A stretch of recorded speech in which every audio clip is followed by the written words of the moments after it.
The secret gives you anything you want: happiness, health, and wealth. You can have, do, or be anything you want. We can have whatever it is that we choose. I don't care how big it is. What kind of a house do you want to live in? Do you want to be a millionaire? What kind of a business do you want to have? Do you want more success? What do you really want? This is the great secret of life. The leaders in the past who had the secret wanted to keep the power and not share the power. They kept people ignorant of the secret. People went to work, they did their job, they came home. They were on a treadmill with no power, because the secret was kept in the few. Throughout history there have been many who coveted the knoll edge of the secret, and there have been many who found a way of spreading this knowledge to the world. I've seen many miracles take place in people's lives. Financial miracles, miracles of physical healing, mental healing, healing of relationships. All of this happened because of knowing how to apply the secret. You've probably been sitting there wondering, what is the secret? He'll tell you how I've come to understand it. We all work with one infinite power. We all guide ourselves by exactly the same laws. The natural laws of the universe are so precise that we don't even have any difficulty building spaceships. We can send people to the moon, and we can time the landing with the precision of a fraction of a second.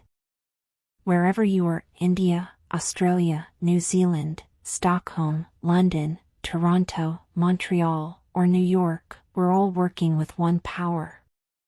One law. It's attraction. The secret is the law of attraction.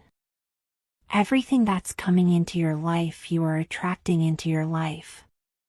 And it's attracted to you by virtue of the images you're holding in your mind. It's what you're thinking. Whatever is going on in your mind you are attracting to you. Every thought of yours is a real thing, a force. The greatest teachers who have ever lived have told us that the law of attraction is the most powerful law in the universe. Poets such as William Shakespeare, Robert Browning, and William Blake delivered it in their poetry. Musicians such as Ludwig van Beethoven expressed it through their music. Artists such as Leonardo da Vinci depicted it in their paintings. Great thinkers including Socrates, Plato, Ralph Waldo Emerson, Pythagoras, Sir Francis Bacon, Sir Isaac Newton, Johann Wolfgang von Goethe, and Victor Hugo shared it in their writings and teachings. Their names have been immortalized, and their legendary existence has survived centuries. Religions, such as Hinduism, Hermetic traditions, Buddhism, Judaism, Christianity, and Islam, and civilizations, such as the ancient Babylonians and Egyptians, delivered it through their writings and stories. Recorded throughout the ages in all its forms, the law can be found in ancient writings through all the centuries. It was recorded in stone in 3000 BC. Even though some coveted this knowledge, and indeed they did, it has always been there for anyone to discover. The law began at the beginning of time. It has always been and will always be. It is the law that determines the complete order in the universe, every moment of your life, and every single thing you experience in your life. It doesn't matter who you are or where you are, the law of attraction is forming your entire life experience, and this all-powerful law is doing that through your thoughts. You are the one who calls the law of attraction into action, and you do it through your thoughts. In 1912, Charles Haanel described the law of attraction as the greatest and the most infallible law upon which the entire system of creation depends. Wise people have always known this. You can go right back to the ancient Babylonians. They've always known this. It's a small select group of people. The ancient Babylonians and their great prosperity have been well documented by scholars. They are also known for creating one of the 7 wonders of the world, the Hanging Gardens of Babylon. Through their understanding and application of the laws of the universe, they became one of the wealthiest races in history. Why do you think that 1% of the population earns around 96% of all the money that's being earned? Do you think that's an accident? It's designed that way. They understand something. They understand the secret, and now you are being introduced to the secret. People who have drawn wealth into their lives use the secret, whether consciously or unconsciously. They think thoughts of abundance and wealth, and they do not allow any contradictory thoughts to take root in their minds. Their predominant thoughts are of wealth. They only know wealth, and nothing else exists in their minds. Whether they are aware of it or not, their predominant thoughts of wealth are what brought wealth to them. It is the law of attraction in action. A perfect example to demonstrate the secret and the law of attraction in action is this. You may know of people who acquired massive wealth, lost it all, and within a short time acquired massive wealth again. What happened in these cases, whether they knew it or not, is that their dominant thoughts were on wealth. That is how they acquired it in the first instance. Then they allowed fearful thoughts of losing the wealth to enter their minds, until those fearful thoughts of loss became their dominant thoughts. They tipped the scales from thinking thoughts of wealth to thinking thoughts of loss, and so they lost it all. Once they had lost it, however, the fear of loss disappeared, and they tipped the scales back with dominant thoughts of wealth. And wealth returned. The law responds to your thoughts, no matter what they may be. Likes attracts likes. The simplest way for me to look at the law of attraction is if I think of myself as a magnet, and I know that a magnet will attract to it. You are the most powerful magnet in the universe. You contain a magnetic power within you that is more powerful than anything in this world, and this unfathomable magnetic power is emitted through your thoughts. Basically put, the law of attraction says that like attracts like. But we're really talking at a level of thought. The law of attraction says like attracts like, and so as you think a thought, you are also attracting like thoughts to you. Here are more examples you may have experienced of the law of attraction in your life. Have you ever started to think about something you were not happy about, and the more you thought about it, the worse it seemed? That's because as you think one sustained thought, the law of attraction immediately brings more like thoughts to you. In a matter of minutes, you have gotten so many like unhappy thoughts coming to you that the situation seems to be getting worse. The more you think about it, the more upset you get. You may have experienced attracting like thoughts when you listened to a song, and then found that you couldn't get that song out of your head. The song just kept playing over and over in your mind. When you listened to that song, even though you may not have realized it, you gave your full attention and focus of thought to it. As you did that, you were powerfully attracting more like thoughts of that song, and so the law of attraction moved into action and delivered more thoughts of that song, over and over again. Our job as humans is to hold on to the thoughts of what we want, make it absolutely clear in our minds what we want, and from that we start to invoke one of the greatest laws in the universe, and that's the law of attraction. You become what you think about most, but you also attract what you think about most. Your life right now is a reflection of your past thoughts. That includes all the great things, and all the things you consider not so great. Since you attract to you what you think about most, it is easy to see what your dominant thoughts have been on every subject of your life, because that is what you have experienced. Until now. Now you are learning the secret, and with this knowledge, you can change everything. If you see it in your mind, you're going to hold it in your hand. If you can think about what you want in your mind, and make that your dominant thought, you will bring it into your life. And that principle can be summed up in 3 simple words. Thoughts become things. Through this most powerful law, your thoughts become the things in your life. Your thoughts become things. Say this over to yourself and let it seep into your consciousness and your awareness. Your thoughts become things. What most people don't understand is that a thought has a frequency. We can measure a thought. And so if you're thinking that thought over and over and over again, if you're imagining in your mind having that brand new car, having the money that you need, building that company, finding your soulmate. If you're imagining what that looks like, you're emitting that frequency on a consistent basis. Thoughts are sending out that magnetic signal that is drawing the parallel back to you. The predominant thought or the mental attitude is the magnet, and the law is that like attracts like. Consequently, the mental attitude will invariably attract such conditions as correspond to its nature. Thoughts are magnetic, and thoughts have a frequency. As you think, those thoughts are sent out into the universe, and they magnetically attract all like things that are on the same frequency. Everything sent out returns to the source. And that source is you.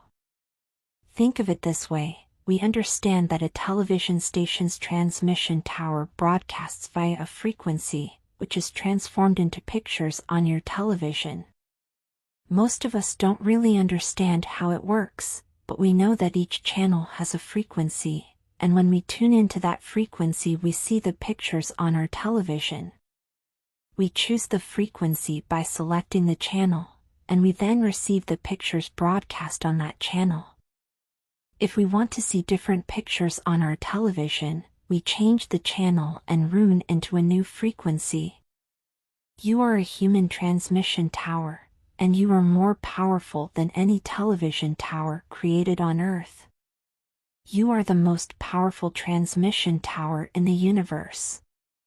Your transmission creates your life and it creates the world. The frequency you transmit reaches beyond cities, beyond countries, beyond the world. It reverberates throughout the entire universe. And you are transmitting that frequency with your thoughts. The pictures you receive from the transmission of your thoughts are not on a television screen in your living room, they are the pictures of your life. Your thoughts create the frequency, they attract like things on that frequency, and then they are broadcast back to you as your life pictures. If you want to change anything in your life, change the channel and change the frequency by changing your thoughts. The vibrations of mental forces are the finest and consequently the most powerful in existence. See yourself living in abundance and you will attract it. It works every time, with every person. As you think of yourself living in abundance, you are powerfully and consciously determining your life through the law of attraction. It's that easy. But then the most obvious question becomes, why isn't everybody living the life of their dreams? Attract the good instead of the bad. Here's the problem.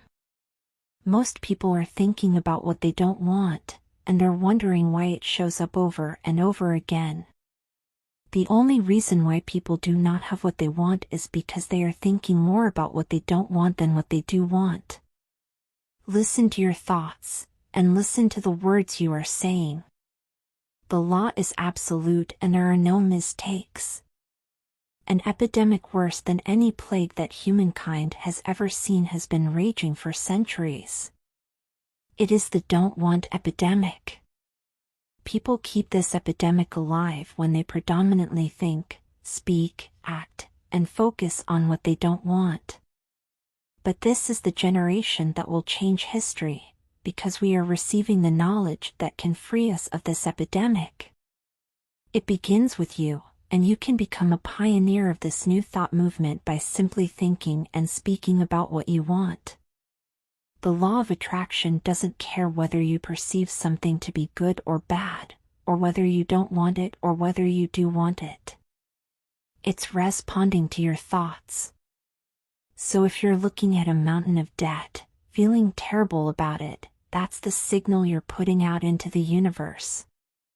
I feel really bad because of all this debt I've got. You're just affirming it to yourself. You feel it on every level of your being. That's what you're going to get more of. The law of attraction is a law of nature. It is impersonal and it does not see good things or bad things. It is receiving your thoughts and reflecting back to you those thoughts as your life experience. The law of attraction simply gives you whatever it is you are thinking about. The law of attraction is really obedient. When you think of the things that you want, and you focus on them with all of your intention, then the law of attraction will give you exactly what you want every time. When you focus on the things that you don't want, I don't want to be late. These phrases, I don't want to be late, the law of attraction doesn't hear that you don't want it. It manifests the things that you're thinking of, and so it's going to show up over and over and over again. The law of attraction is not biased to wants or don't wants. When you focus on something, no matter what it happens to be, you really are calling that into existence. When you focus your thoughts on something you want, and you hold that focus, you are in that moment summoning what you want with the mightiest power in the universe. The law of attraction doesn't compute don't or not or no, or any other words of negation. As you speak words of negation, this is what the law of attraction is receiving. I don't want to spill something on this outfit. I want to spill something on this outfit, and I want to spill more things. I don't want a bad haircut. I want bad haircuts. I don't want to be delayed. I want delays. I don't want that person to be rude to me. I want that person and more people to be rude to me. I don't want the restaurant to give away our table. I want restaurants to give away our tables. I don't want these shoes to hurt. I want shoes to hurt. I can't handle all this work. I want more work than I can handle. I don't want to catch the flu. I want the flu and I want to catch more things. I don't want to argue. I want more arguing. Don't speak to me like that. I want you to speak to me like that, and I want other people to speak to me like that. The law of attraction is giving you what you are thinking about, period. The law of attraction is always working, whether you believe it or understand it or not. The law of attraction is the law of creation. Quantum physicists tell us that the entire universe emerged from thought. You create your life through your thoughts and the law of attraction, and every single person does the same. It doesn't just work if you know about it. It has always been working in your life and every other person's life throughout history. When you become aware of this great law, then you become aware of how incredibly powerful you are, to be able to think your life into existence. It's working as much as you're thinking. Anytime your thoughts are flowing, the law of attraction is working. When you're thinking about the past, the law of attraction's working. When you're thinking about the present or the future, the law of attraction is working. It's an ongoing process. You don't press pause, you don't press stop. It is forever in action, as your thoughts are. Whether we realize it or not, we are thinking most of the time. If you are speaking or listening to someone, you are thinking. If you are reading the newspaper or watching television, you are thinking. When you recall memories from your past, you are thinking. When you are considering something in your future, you are thinking. When you are driving, you are thinking. When you are getting ready in the morning, you are thinking. For many of us, the only time we are not thinking is when we are asleep. However, the forces of attraction are still operating on our last thoughts as we fall asleep. Make your last thoughts before going to sleep good thoughts. Creation is always happening. Every time an individual has a thought, or a prolonged chronic way of thinking, they're in the creation process. Something is going to manifest out of those thoughts. What you are thinking now is creating your future life. You create your life with your thoughts.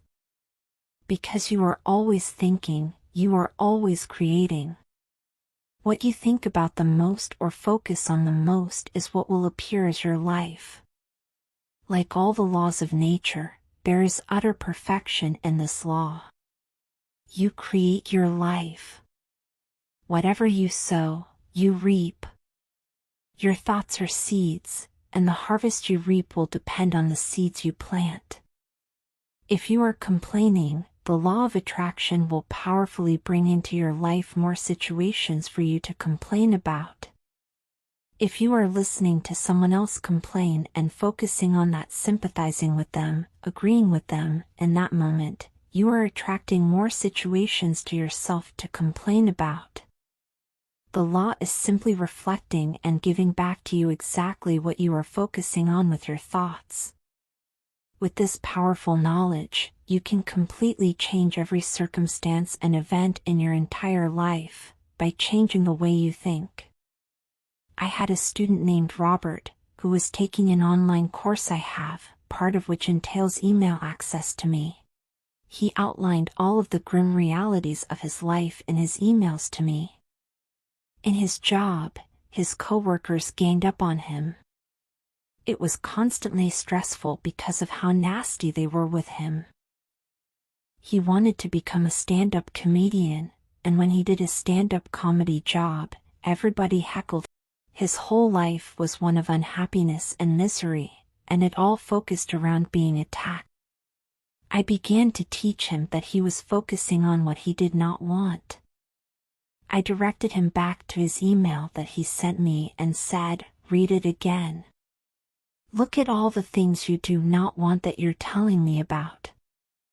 I can tell you're very passionate about this, and when you focus on something with a lot of passion, it makes it happen even faster." Then he started taking this thing about focusing on what you want to heart, and he began really trying it. What happened within the next 6 to 8 weeks was an absolute miracle.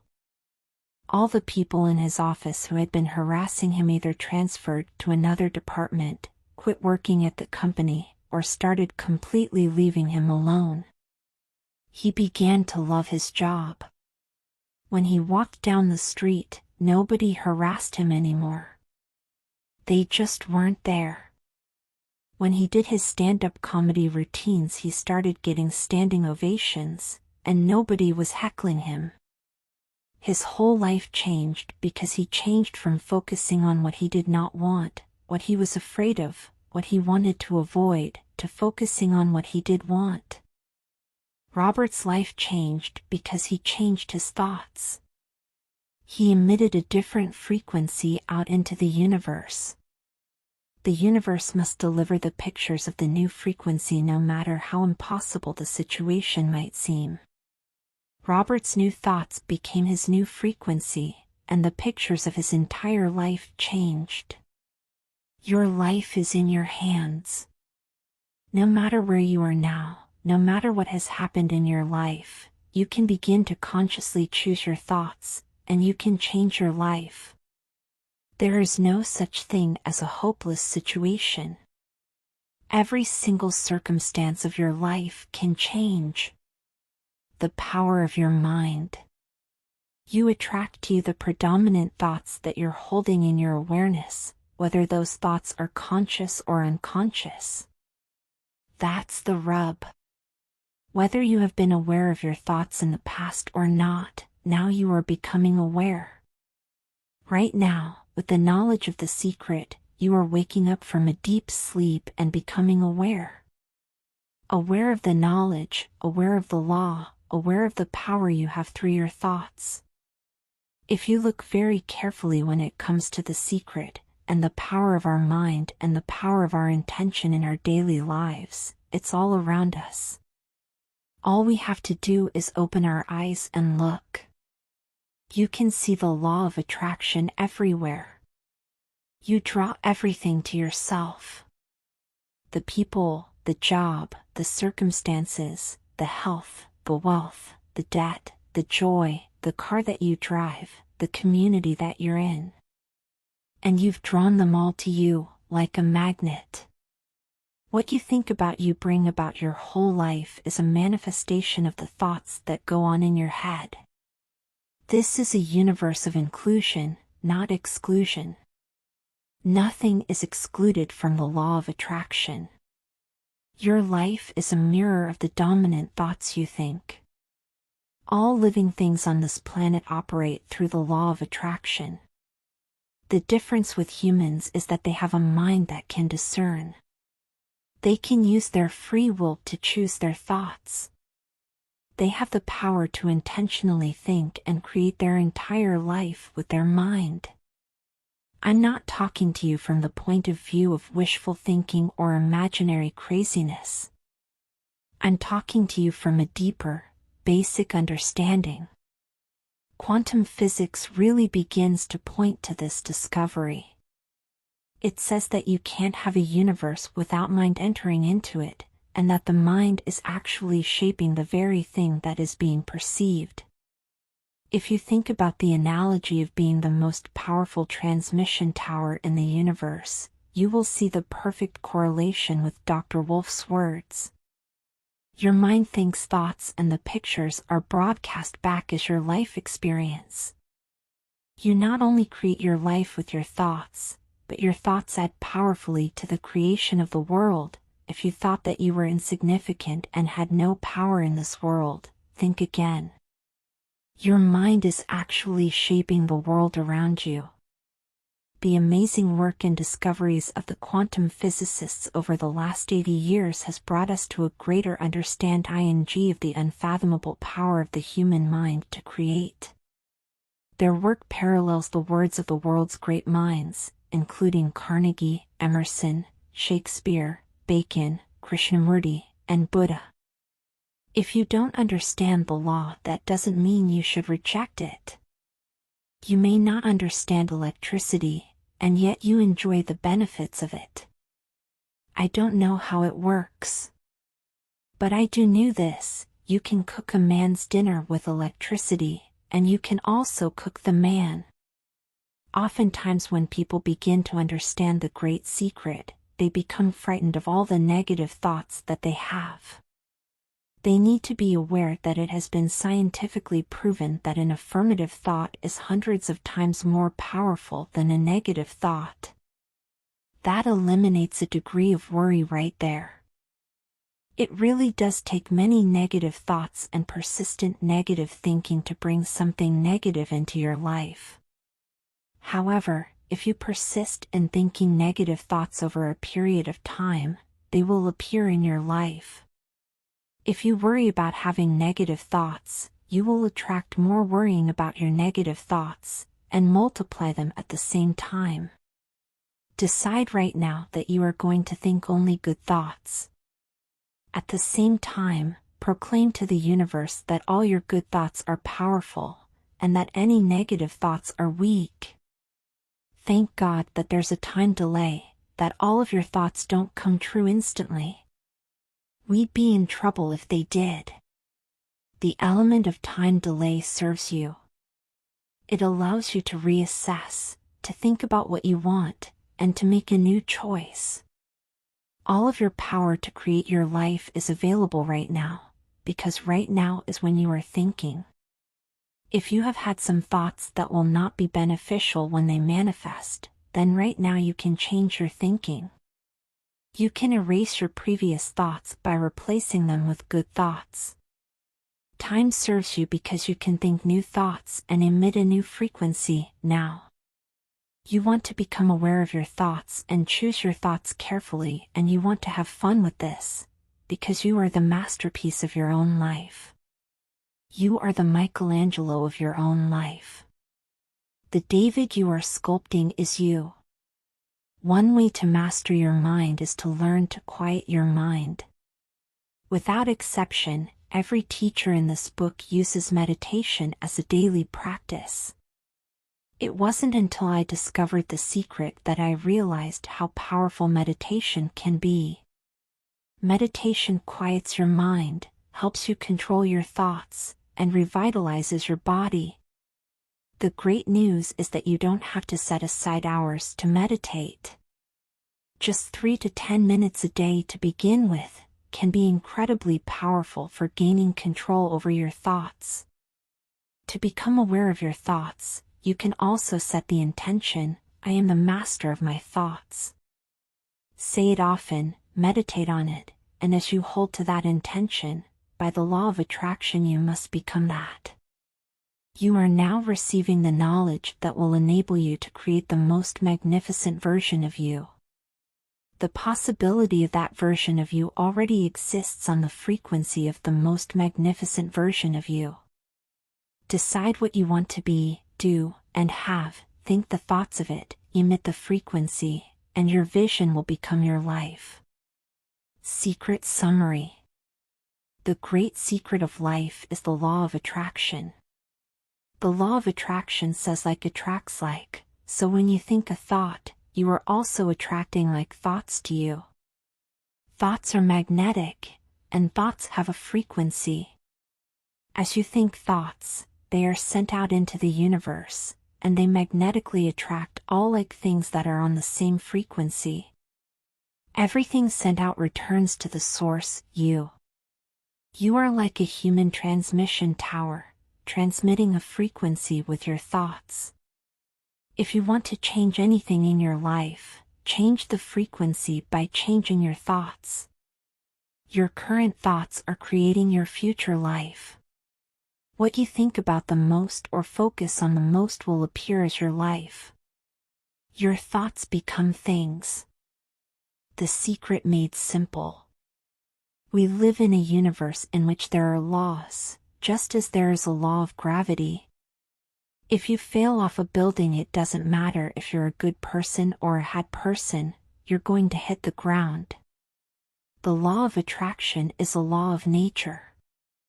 It is as impartial and impersonal as the law of gravity is. It is precise, it is exact. Everything that surrounds you right now in your life, including the things you're complaining about, you've attracted. Now I know at first blush that's going to be something that you hate to hear. You're going to immediately say, I didn't attract the car accident.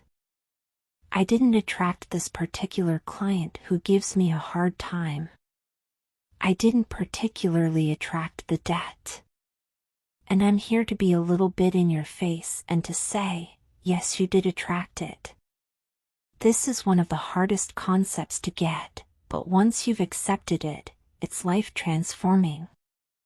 Often when people first hear this part of the secret, they recall events in history where masses of lives were lost, and they find it incomprehensible that so many people could have attracted themselves to the event. By the law of attraction, they had to be on the same frequency as the event. It doesn't necessarily mean they thought of that exact event, but the frequency of their thoughts matched the frequency of the event. If people believe they can be in the wrong place at the wrong time, and they have no control over outside circumstances, those thoughts of fear, separation, and powerlessness, if persistent, can attract them to being in the wrong place at the wrong time. You have a choice right now. Do you want to believe that it's just the luck of the draw and bad things can happen to you at any time? Do you want to believe that you can be in the wrong place at the wrong time? That you have no control over circumstances? Or do you want to believe and know that your life experience is in your hands and that only all good can come into your life because that is the way you think? You have a choice, and whatever you choose to think will become your life experience. Nothing can come into your experience unless you summon it through persistent thoughts. Most of us attract by default. We just think that we don't have any control over it. Our thoughts and feelings are on autopilot, and so everything is brought to us by default. No one would ever deliberately attract anything unwanted. Without the knowledge of the secret, it is easy to see how some unwanted things may have occurred in your life or other people's lives. It simply came from a lack of awareness of the great creative power of our thoughts. Now, if this is your first time to hear this, it may feel like, oh, I have to monitor my thoughts? This is going to be a lot of work. It will seem like that at first, but that's where the fun begins. The fun is that there are many shortcuts to the secret, and you get to choose the shortcuts that work best for you.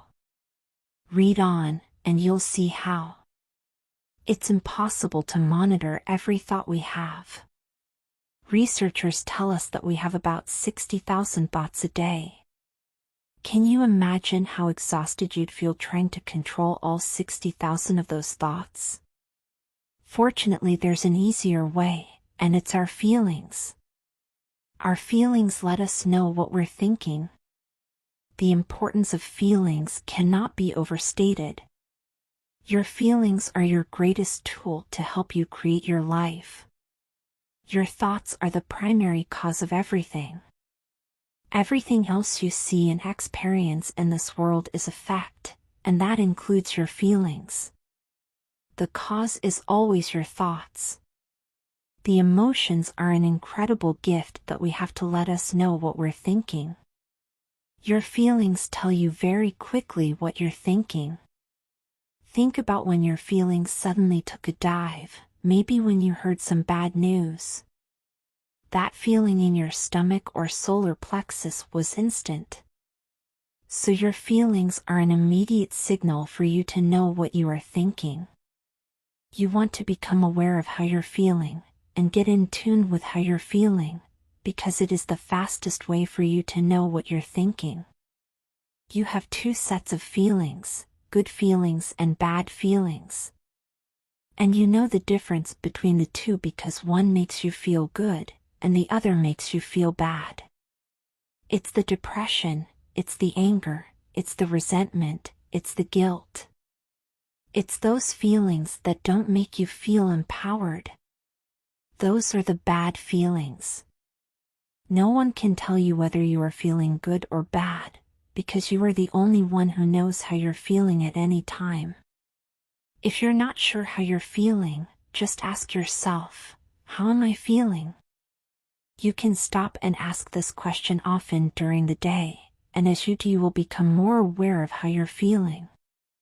The most important thing for you to know is that it is impossible to feel bad and at the same time be having good thoughts. That would defy the law, because your thoughts cause your feelings. If you are feeling bad, it is because you are thinking thoughts that are making you feel bad.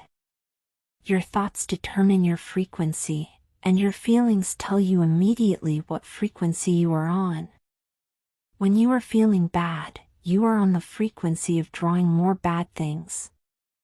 The law of attraction must respond by broadcasting back to you more pictures of bad things and things that will make you feel bad. As you feel bad, and don't make any effort to change your thoughts and feel better, you are in effect saying, bring me more circumstances that will make me feel bad. Bring it on. The flip side to that is that you have good emotions and good feelings. You know when they come because they make you feel good. Excitement, joy, gratitude, love. Imagine if we could feel that way every day. When you celebrate the good feelings, you'll draw to you more good feelings, and things that make you feel good. It's really so simple. What am I attracting right now? Well, how do you feel? I feel good. Well, good, keep doing that. It is impossible to feel good and at the same time be having negative thoughts. If you are feeling good, it is because you are thinking good thoughts. You see, you can have whatever you want in your life, no limits. But there's one catch: you have to feel good. And when you think about it, isn't that all you ever want? The law is indeed perfect. If you're feeling good, then you're creating a future that's on track with your desires. If you're feeling bad, you're creating a future that's off track with your desires. As you go about your day, the law of attraction is working in every second. Everything we think and feel is creating our future. If you're worried or in fear, then you're bringing more of that into your life throughout the day. When you are feeling good, you must be thinking good thoughts. So you are on track and you are emitting a powerful frequency that is attracting back to you more good things that will make you feel good. Seize those moments when you are feeling good, and milk them. Be aware that as you are feeling good, you are powerfully attracting more good things to you. Let's go one step further. What if your feelings are actually communication from the universe to let you know what you're thinking? Our feelings are a feedback mechanism to us about whether we're on track or not, whether we're on course or off course. Remember that your thoughts are the primary cause of everything. So when you think a sustained thought, it is immediately sent out into the universe. That thought magnetically attaches itself to the like frequency and then within seconds sends the reading of that frequency back to you through your feelings. Put another way, your feelings are communication back to you from the universe, telling you what frequency you are currently on. Your feelings are your frequency feedback mechanism. When you are feeling good feelings, it is communication back from the universe saying, you are thinking good thoughts. Likewise, when you are feeling bad, you are receiving communication back from the universe saying, you are thinking bad thoughts. So when you are feeling bad, it is communication from the universe, and in effect it is saying, warning. Change thinking now. Negative frequency recording. Change frequency. Counting down to manifestation. Warning. The next time you are feeling bad or feeling any negative emotion, listen to the signal you are receiving from the universe. In that moment you are blocking your own good from coming to you because you are on a negative frequency. Change your thoughts and think about something good, and when the good feelings start to come, you will know it was because you shifted yourself onto a new frequency, and the universe has confirmed it with better feelings. You are getting exactly what you're feeling about, not so much what you're thinking about. That's why people tend to spiral if they stub their toe getting out of bed. Their whole day goes like that. They have no clue that a simple shifting of their emotions can change their entire day and life. If you start out having a good day and you're in that particular happy feeling, as long as you don't allow something to change your mood, you're going to continue to attract, by the law of attraction, more situations and people that sustain that happy feeling. We all have experienced those days or times when one thing after another goes wrong. The chain reaction began with one thought, whether you were aware of it or not. The one bad thought attracted more bad thoughts, the frequency locked in, and eventually something went wrong. Then as you reacted to that one thing wrong, you attracted more things going wrong. Reactions just attract more of the same, and the chain reaction must keep occurring until you move yourself off that frequency by intentionally changing your thoughts. You can shift your thoughts to what you want, receive confirmation through your feelings that you changed your frequency, and the law of attraction will grab hold of that new frequency and send it back to you as the new pictures of your life. Now here is where you can harness your feelings and use them to turbocharge what you want in your life. You can purposefully use your feelings to transmit an even more powerful frequency by adding feeling to what you are wanting. Love, the greatest emotion. The principle of feeling good applies to your family, pets, for instance. Animals are wonderful because they put you in a great emotional state. When you feel love for your pet, that great state of love will bring goodness into your life. And what a gift that is! It is the combination of thought and love which forms the irresistible force of the law of attraction. There is no greater power in the universe than the power of love. The feeling of love is the highest frequency you can emit. If you could wrap every thought in love, if you could love everything and everyone, your life would be transformed. In fact, some of the great thinkers of the past referred to the law of attraction as the law of love. And if you think about it, you will understand why. If you think unkind thoughts about someone else, you will experience those unkind thoughts manifested. You cannot harm another with your thoughts, you only harm you. If you think thoughts of love, guess who receives the benefits? You. So if your predominant state is love, the law of attraction or the law of love responds with the mightiest force because you are on the highest frequency possible. The greater the love you feel and emit, the greater the power you are harnessing. The principle which gives the thought the dynamic power to correlate with its object, and therefore to master every adverse human experience, is the law of attraction, which is another name for love. This is an eternal and fundamental principle inherent in all things, in every system of philosophy, in every religion and in every science. There is no getting away from the law of love. It is feeling that imparts vitality to thought. Feeling is desire and desire is love. Thought impregnated with love becomes invincible. Once you begin to understand and truly master your thoughts and feelings, that's when you see how you create your own reality. That's where your freedom is, that's where all your power is. Marcy Shimoff shared a wonderful quote from the great Albert Einstein: "The most important question any human being can ask themselves is this a friendly universe?" Knowing the law of attraction, the only answer to give is, yes. The universe is friendly. Why? Because when you answer in this way, by the law of attraction you must experience that. Albert Einstein posed this powerful question because he knew the secret. He knew by asking the question it would force us to think and make a choice. He gave us a great opportunity, just by posing the question. To take Einstein's intention even further, you can affirm and proclaim, "This is a magnificent universe. The universe is bringing all good things to me. The universe is conspiring for me in all things. The universe is supporting me in everything I do. The universe meets all my needs immediately. Know that this is a friendly universe." Since I learned the secret and started applying it to my life has truly become magical. I think the kind of life that everybody dreams of is one I live on a day-to-day basis.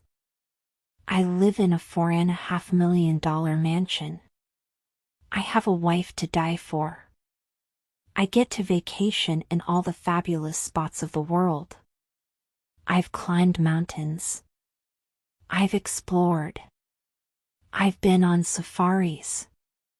And all of this happened, and continues to happen, because of knowing how to apply the secret.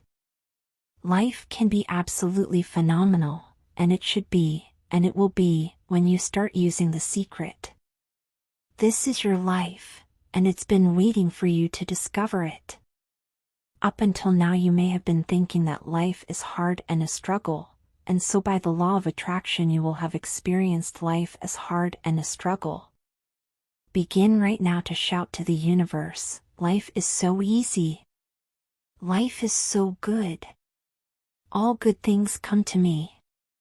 There is a truth deep down inside of you that has been waiting for you to discover it, and that truth is this: you deserve all good things life has to offer. You know that inherently, because you feel awful when you are experiencing the lack of good things. All good things are your birthright. You are the creator of you, and the law of attraction is your magnificent tool to create whatever you want in your life. Welcome to the magic of life, and the magnificence of you. Secret summaries. The law of attraction is a law of nature. It is as impartial as the law of gravity. Nothing can come into your experience unless you summon it through persistent thoughts. To know what you're thinking, ask yourself how you are feeling. Emotions are valuable tools that instantly tell us what we are thinking. It is impossible to feel bad and at the same time have good thoughts. Your thoughts determine your frequency, and your feelings tell you immediately what frequency you are on.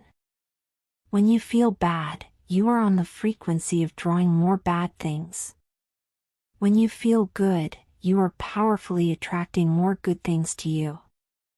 Secret shifters, such as pleasant memories, nature, or your favorite music, can change your feelings and shift your frequency in an instant. The feeling of love is the highest frequency you can emit.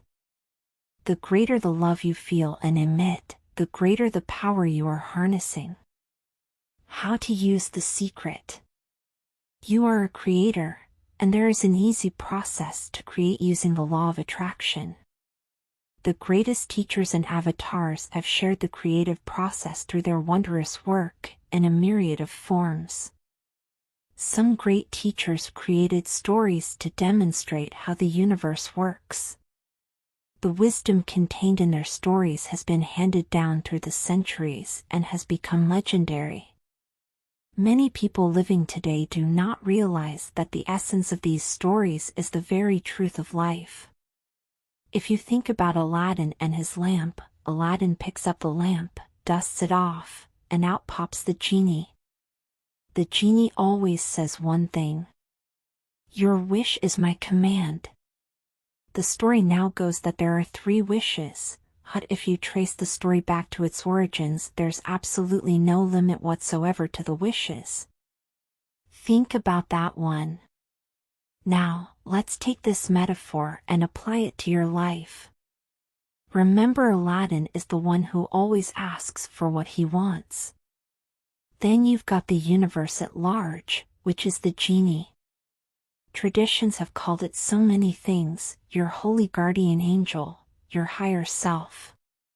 We can put any label on it, and you choose the one that works best for you, but every tradition has told us there's something bigger than us. And the genie always says one thing: "Your wish is my command." This wonderful story demonstrates how your whole life and everything in it has been created by you. The genie has simply answered your every command. The genie is the law of attraction, and it is always present and always listening to everything you think, speak, and act. The genie assumes that everything you think about, you want. That everything you speak about, you want. That everything you act upon is what you want. You are the master of the universe, and the genie is there to serve you.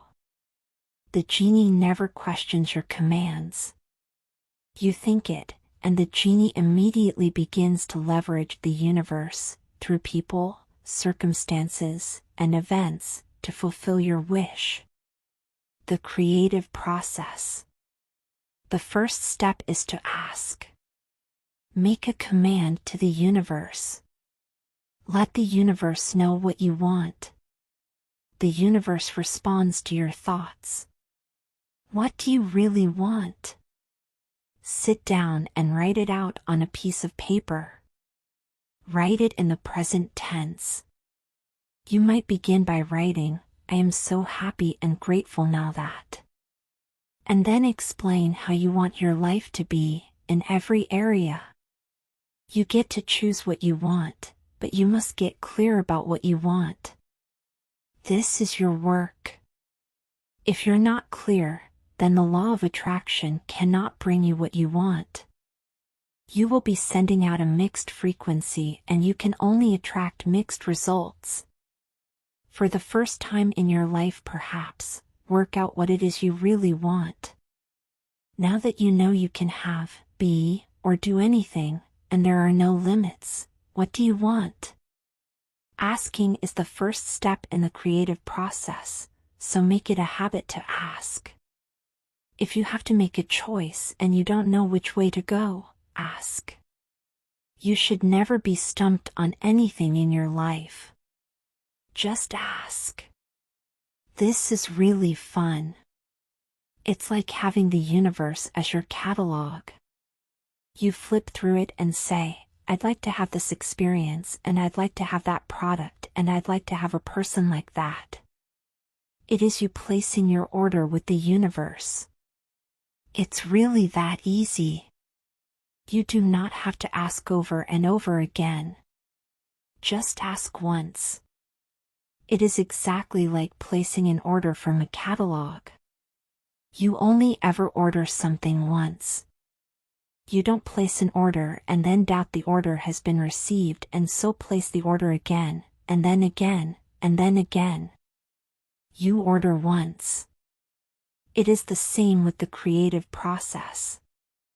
Step 1 is simply your step to get clear about what you want. As you get clear in your mind, you have asked. Step 2 is believe. Believe that it's already yours. Have what I love to call unwavering faith. Believing in the unseen. You must believe that you have received. You must know that what you want is yours the moment you ask. You must have complete and utter faith.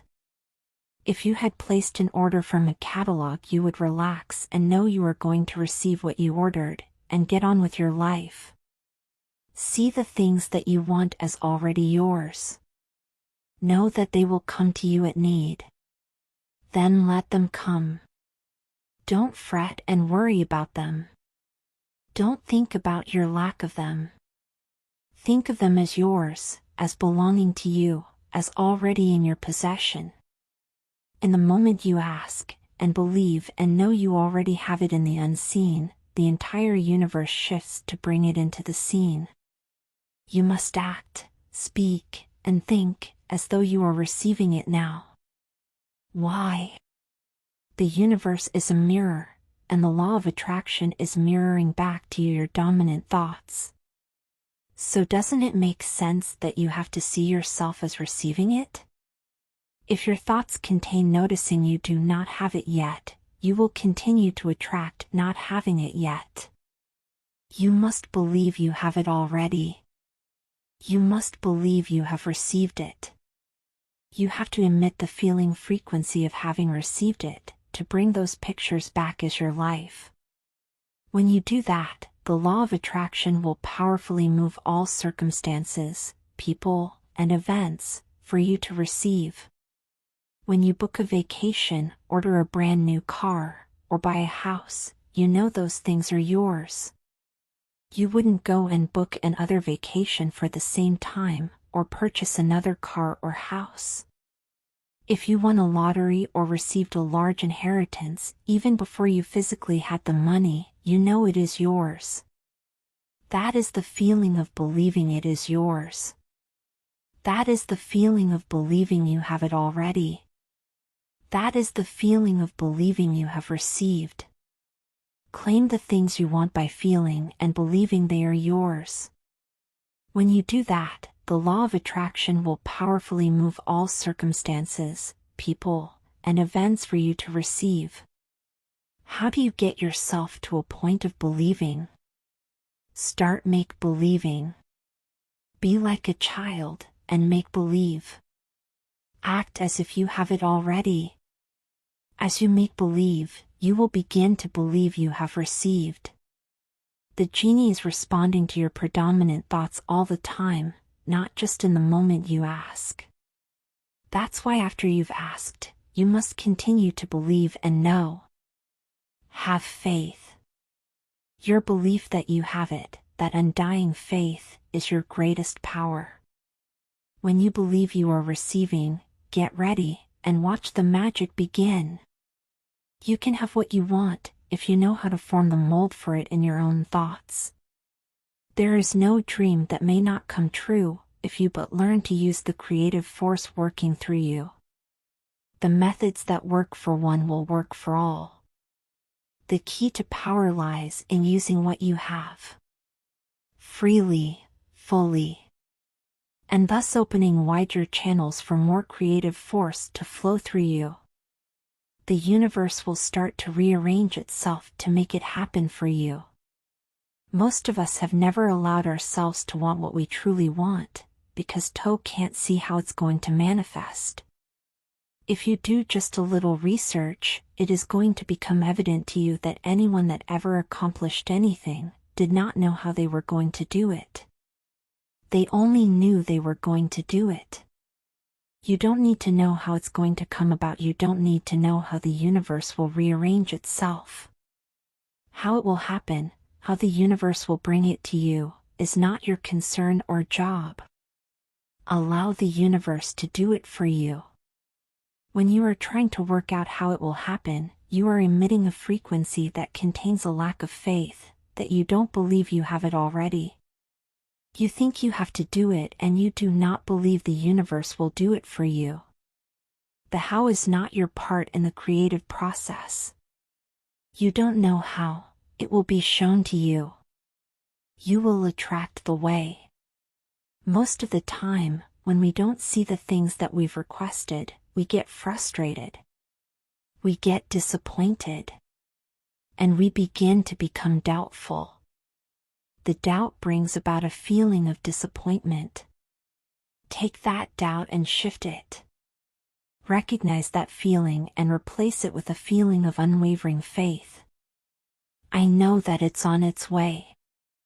Step 3, and the final step in the process, is to receive. Begin to feel wonderful about it. Feel the way you will feel once it arrives. Feel it now. And in this process it's important to feel good, to be happy, because when you're feeling good you're putting yourself in the frequency of what you want.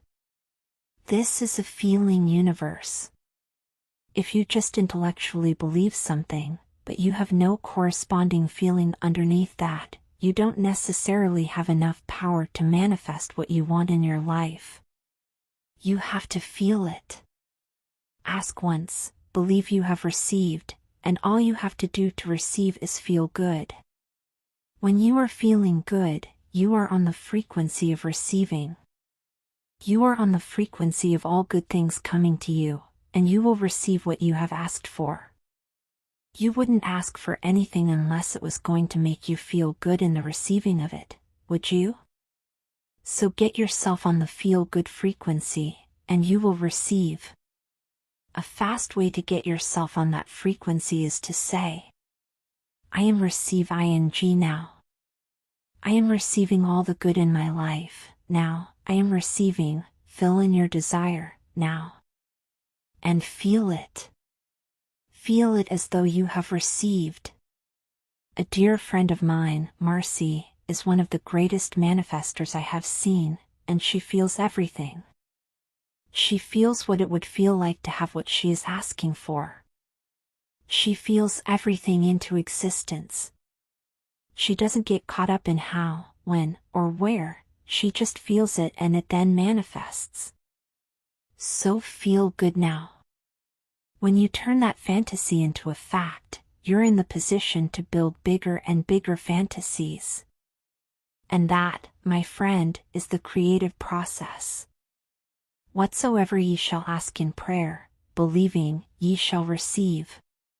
What things soever ye desire, when ye pray, believe that ye receive them, and ye shall have them. The law of attraction, the study and practice of the law of attraction, is just figuring out what will help you generate the feelings of having it now. Go test drive that car. Go shop for that home. Get in the house. Do whatever you have to do to generate the feelings of having it now, and remember them. Whatever you can do to achieve that will help you to literally attract it. When you feel as though you have it now, and the feeling is so real that it is like you have it already, you are believing that you have received / and you will receive. It could be you wake up and it's just there. It's manifested. Or, you might get some inspired idea of some action to take. You certainly shouldn't be saying, well, I could do it this way, but man, I would hate that. You're not on the right track if that's the case. Action will sometimes be required, but if you're really doing it in line with what the universe is trying to bring to you, it's going to feel joyous. You're going to feel so alive. Time will just stop. You could do it all day. Action is a word that can imply work to some people, but inspired action will not feel like work at all. The difference between inspired action and action is this. Inspired action is when you are acting to receive. If you are in action to try and make it happen, you have slipped backward. Inspired action is effortless, and it feels wonderful because you are on the frequency of receiving. Imagine life as a fast-moving river. When you are acting to make something happen, it will feel as if you are going against the current of the river. It will feel hard and like a struggle. When you are acting to receive from the universe, you will feel as if you are flowing with the current of the river. It will feel effortless. That is the feel of inspired action, and of being in the flow of the universe and life. Sometimes you will not even be aware you used action until after you've received, because the acting felt so good. You will then look back and see the wonder and matrix of how the universe carried you to what you wanted, and also brought what you wanted to you. The universe likes speed. Don't delay. Don't second guess. Don't doubt. When the opportunity is there, when the impulse is there, when the intuitive nudge from within is there, act. That's your job. And that's all you have to do. Trust your instincts. It's the universe inspiring you. It's the universe communicating with you on the receiving frequency. If you have an intuitive or instinctive feeling, follow it, and you will find that the universe is magnetically moving you to receive what you asked for. You will attract everything that you require. If it's money you need, you will attract it. If it's people you need, you'll attract it. If it's a certain book you need, you'll attract it. You've got to pay attention to what you're attracted to, because as you hold images of what you want, you're going to be attracted to things and they're going to be attracted to you. But it literally moves into physical reality with and through you. And it does that by law. Remember that you are a magnet, attracting everything to you. When you have gotten clear in your mind about what you want, you have become a magnet to draw those things to you, and those things you want are magnetized to you in return. The more you practice and begin to see the law of attraction bringing things to you, the greater the magnet you will become, because you will add the power of faith, belief, and knowing. You can start with nothing, and out of nothing and out of no way, a way will be made. All you require is you, and your ability to think things into being. Everything that has been invented and created throughout the history of humankind began with one thought. From that one thought a way was made, and it manifested from the invisible into the visible. Think of a car driving through the night. The headlights only go 100 to 200 feet forward, and you can make it all the way from California to New York driving through the dark, because all you have to see is the next 200 feet. And that's how life tends to unfold before us. If we just trust that the next 200 feet will unfold after that, and the next 200 feet will unfold after that, your life will keep unfolding. and it will eventually get you to the destination of whatever it is you truly want, because you want it. Trust the universe. Trust and believe and have faith. I truly had no idea how I was going to bring the knowledge of the secret onto the movie screen. I just held to the outcome of the vision. I saw the outcome clearly in my mind, I felt it with all my might, and everything that we needed to create the secret came to us. Take the first step in faith. You don't have to see the whole staircase. Just take the first step. Let's look at using the creative process for those who feel they are overweight and who want to lose weight. The first thing to know is that if you focus on losing weight, you will attract back having to lose more weight, so get having to lose weight out of your mind. It's the very reason why diets don't work. Because you are focused on losing weight, you must attract back continually having to lose weight. The second thing to know is that the condition of being overweight was created through your thought to it. To put it in the most basic terms, if someone is overweight, it came from thinking fat thoughts, whether that person was aware of it or not. A person cannot think thin thoughts and be fat. It completely defies the law of attraction.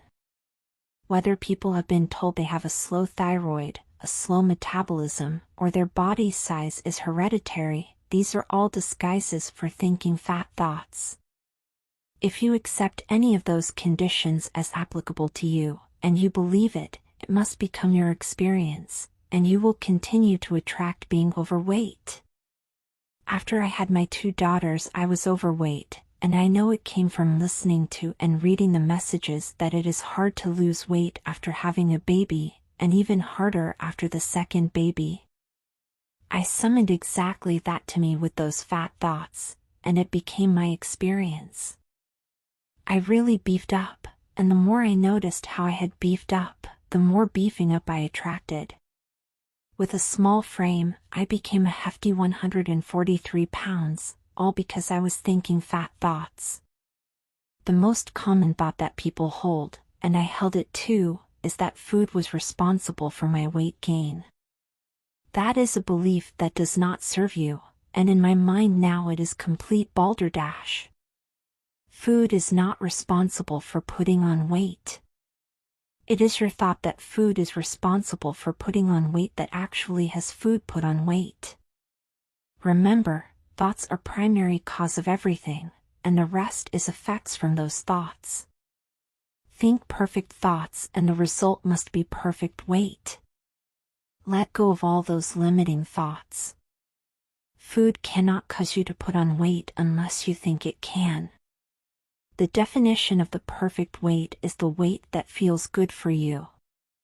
No one else's opinion counts. It is the weight that feels good for you. You most likely know of someone who is thin and eats like a horse, and they proudly declare, "I can eat whatever I want and I am always the perfect weight." And so the genie of the universe says, "Your wish is my command." To attract your perfect weight and body using the creative process, follow these steps. Step 1: Ask. Get clear on the weight you want to be. Have a picture in your mind of what you will look like when you have become that perfect weight. Get pictures of yourself at your perfect weight, if you have them, and look at them often. If not, get pictures of the body you would like to have and look at those often. Step 2: Believe. You must believe you will receive and that the perfect weight is yours already. You must imagine, pretend, act as if, make believe, that the perfect weight is yours. You must see yourself as receiving that perfect weight. Write out your perfect weight and place it over the readout of your scale, or don't weigh yourself at all. Do not contradict what you have asked for with your thoughts, words, and actions. Don't buy clothes at your current weight. Have faith and focus on the clothes you are going to buy. Attracting the perfect weight is the same as placing an order with the catalog of the universe. You look through the catalog, choose the perfect weight, place your order, and then it is delivered to you. Make it your intention to look for, admire, and inwardly praise people with your idea of perfect weight bodies. Seek them out, and as you admire them and feel the feelings of that, you are summoning it to you. If you see people who are overweight, do not observe them, but immediately switch your mind to the picture of you in your perfect body and feel it. Step 3. Receive. You must feel good. You must feel good about you. This is important, because you cannot attract your perfect weight if you feel bad about your body now. If you feel bad about your body, that is a powerful feeling, and you will continue to attract feeling bad about your body.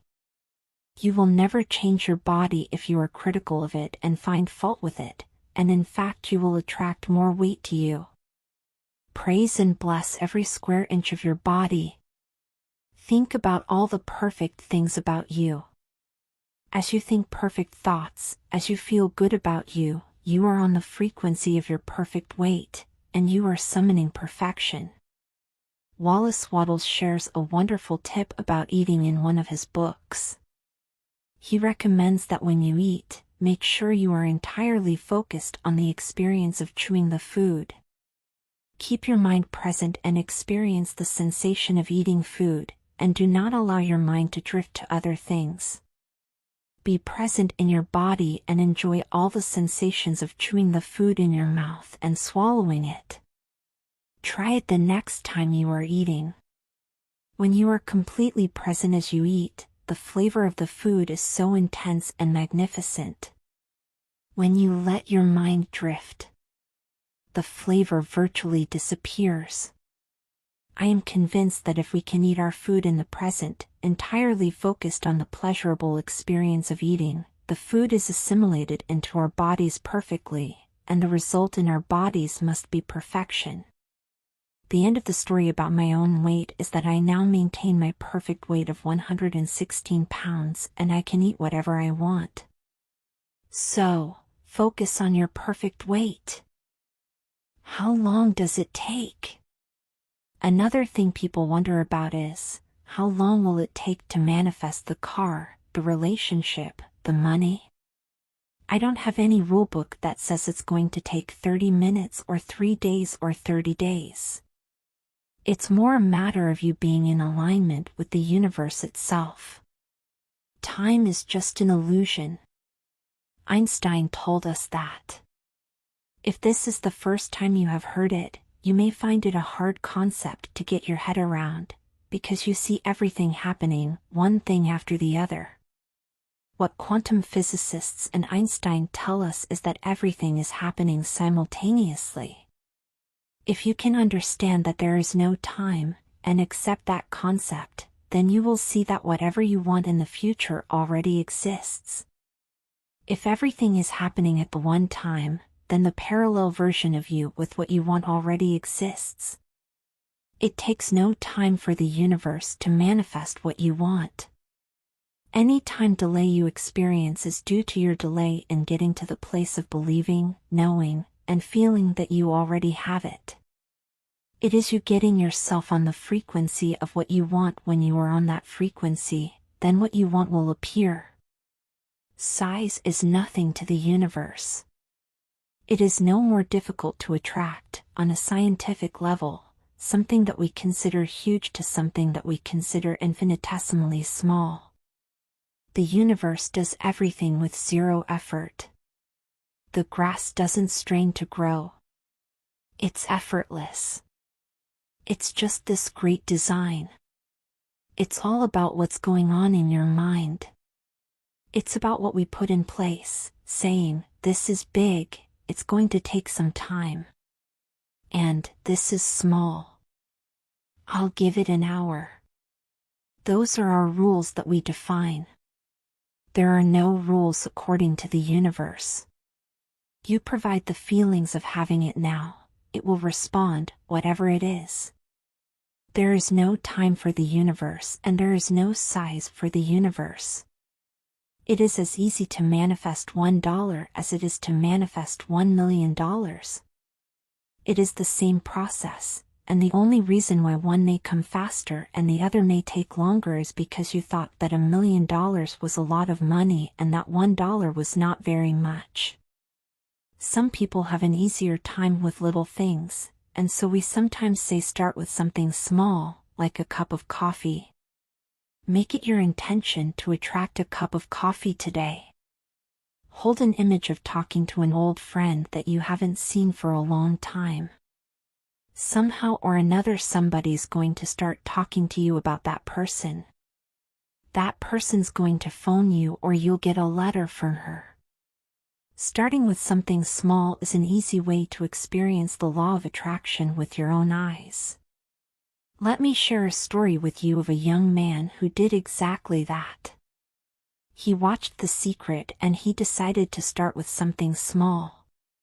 He created a picture of a feather in his mind and he made sure this feather was unique.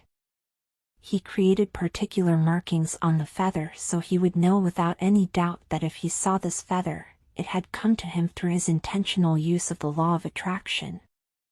2 days later, he was about to walk into a high-rise building on a street in New York City. He said he did not know why, but he just happened to look down. There at his feet, at the entrance to a high-rise building in New York City, was the feather. Not just any feather, but the exact feather he had imagined. It was identical to the picture he had created in his mind, with all of its unique markings.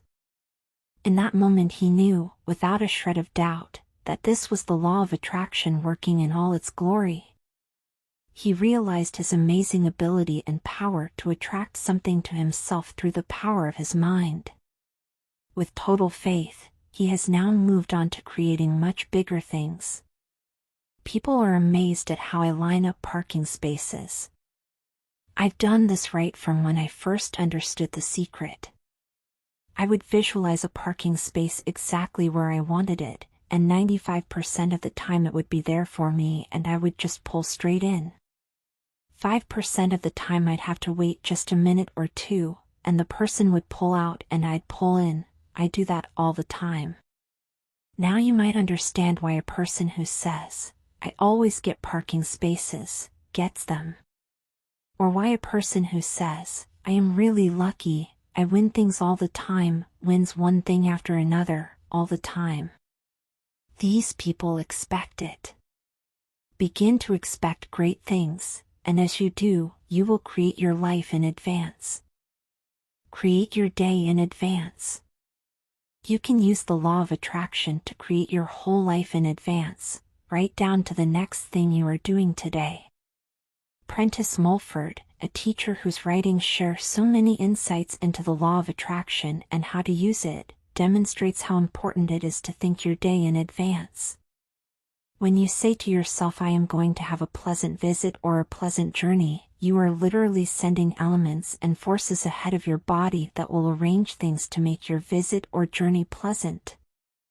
When before the visit or the journey or the shopping trip you are in a bad humor, or fearful or apprehensive of something unpleasant, you are sending unseen agencies ahead of you which will make some kind of unpleasantness. Our thoughts, or in other words, our state of mind, is ever at work fixing up things good or bad in advance. Prentice Mulford wrote those words in the 1870s. What a pioneer! You can see clearly how important it is to think in advance every event and every day. You will no doubt have experienced the opposite of thinking your day in advance, and one of the repercussions of that is having to rush and hurry. If you are rushing or hurrying, know that those thoughts and actions are based in fear, fear of being late, and you are fixing up bad things ahead for you. As you continue to rush, you will attract one bad thing after another into your path. In addition to that, the law of attraction is fixing up more future circumstances that will cause you to rush and hurry. You must stop and move yourself off that frequency. Take a few moments and shift yourself, if you don't want to summon bad things to you. Many people, particularly in Western societies, chase time and complain that they don't have enough time. Well, as someone says that they don't have enough time, so it must be by the law of attraction. If you have been chasing your tail with thoughts of not having enough time, from now on declare emphatically, I have more than enough time, and change your life. You can also turn waiting into a powerful time to create your future life. Next time you are in a situation where you are waiting, seize that time and imagine having all the things you want. You can do this anywhere, anytime. Turn every life situation into a positive one. Make it a daily habit to determine every event in your life in advance, through your thoughts. Set the universal forces ahead of you in everything you do and everywhere you go, by thinking the way you want it to go in advance. Then you are creating your life intentionally. Secret summaries. Like Aladdin's genie, the law of attraction grants our every command. The creative process helps you create what you want in 3 simple steps: ask, believe, and receive. Asking the universe for what you want is your opportunity to get clear about what you want. As you get clear in your mind, you have asked. Believing involves acting, speaking, and thinking as though you have already received what you've asked for. When you emit the frequency of having received it, the law of attraction moves people, events, and circumstances for you to receive. Receiving involves feeling the way you will feel once your desire has manifested. Feeling good now puts you on the frequency of what you want. To lose weight, don't focus on losing weight. Instead, focus on your perfect weight. Feel the feelings of your perfect weight, and you will summon it to you. It takes no time for the universe to manifest what you want. It is as easy to manifest $1 as it is to manifest $1 million. Starting with something small, like a cup of coffee or parking spaces, is an easy way to experience the law of attraction in action. Powerfully intend to attract something small. As you experience the power you have to attract, you will move on to creating much bigger things. Create your day in advance by thinking the way you want it to go, and you will create your life intentionally. Powerful process. A lot of people feel stuck or imprisoned or confined by their current circumstances. Whatever your circumstances right now, that is only your current reality, and current reality will begin to change as a result of beginning to use the secret. Your current reality or your current life is a result of the thoughts you have been thinking. All of that will totally change as you begin to change your thoughts and your feelings. That a man can change himself and master his own destiny is the conclusion of every mind who is wide awake to the power of right thought. When you want to change your circumstances, you must first change your thinking. Every time you look inside your mail expecting to see a bill, guess what? It'll be there. Each day you go out dreading the bill. You're never expecting anything great.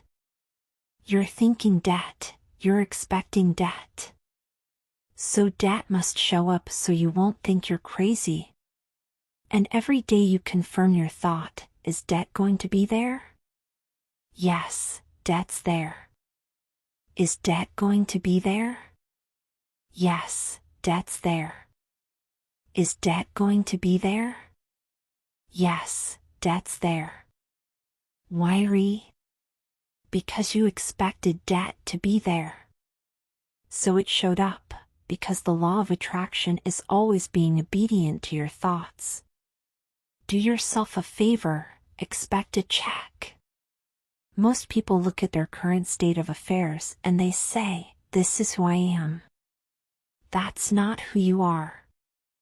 That's who you were.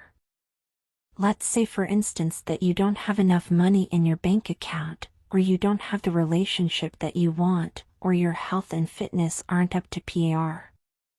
That's not who you are, that's the residual outcome of your past thoughts and actions. So we're constantly living in this residual, if you will, of the thoughts and actions we've taken in the past. When you look at your current state of affairs and define yourself by that, then you doom yourself to have nothing more than the same in future. All that we are is a result of what we have thought. I would like to share a process with you that came from the great teacher Neville Goddard in a lecture he delivered in 1954, entitled The Pruning Shears of Revision. This process has had a profound effect on my life. Neville recommends at the end of every day, before you go to sleep, to think through the events of the day. If any events or moments did not go the way you wanted, replay them in your mind in a way that thrills you. As you recreate those events in your mind exactly as you want, you are cleaning up your frequency from the day and you are emitting a new signal and frequency for tomorrow. You have intentionally created new pictures for your future. It is never too late to change the pictures. The powerful process of gratitude. What can you do right now to begin to turn your life around? The very first thing is to start making a list of things to be grateful for. This shifts your energy and starts to shift your thinking. Whereas before this exercise you might be focusing on what you don't have, your complaints, and your problems, you go in a different direction when you do this exercise. You start to be grateful for all the things that you feel good about. If it is a new thought to you that gratitude brings your whole mind into closer harmony with the creative energies of the universe, consider it well, and you will see that it is true. Gratitude is absolutely the way to bring more into your life. Every man knows that when his wife is appreciating him for the little things that he does, what does he want to do? He wants to do more. It's always about appreciation. It pulls things in. It attracts support. Whatever we think about and think about we bring about. Gratitude has been such a powerful exercise for me. Every morning I get up and say thank you. Every morning, when my feet hit the floor, thank you. And then I start running through what I'm grateful for, as I'm brushing my teeth and doing the things I do in the morning. And I'm not just thinking about them and doing some rote routine. I'm putting it out there and I'm feeling the feelings of gratitude. The day we filmed James Ray sharing his powerful exercise of gratitude is one I will never forget. From that day on, I made James's process my life. Every morning, I do not get out bed until I have felt the feelings of gratitude for this brand new day and all I am grateful for in my life. Then as I get out of bed, when one foot touches the ground I say, thank you as my second foot touches the ground. With each step I take on my way to the bathroom, I say thank you. I continue to say and feel thank you as I am showering and getting ready. By the time I am ready for the day, I have said thank you hundreds of times. As I do this, I am powerfully creating my day and all that it will contain. I am setting my frequency for the day and intentionally declaring the way I want my day to go, rather than stumbling out of bed and letting the day take control of me. There is no more powerful way to begin your day than this. You are the creator of your life, and so begin by intentionally creating your day. Gratitude was a fundamental part of the teachings of all the great avatars throughout history. In the book that changed my life, The Science of Getting Rich, written by Wallace Wattles in 1910, gratitude is its longest chapter. Every teacher featured in The Secret uses gratitude as part of his or her day. Most of them begin their day with thoughts and feelings of gratitude. Joe Sugarman, a wonderful man and successful entrepreneur, watched the film The Secret and contacted me. He told me his favorite part was the gratitude process, and that his use of gratitude had contributed to all he had achieved in his life. With all the success Joe has attracted to himself, he continues to use gratitude every day, even for the smallest things.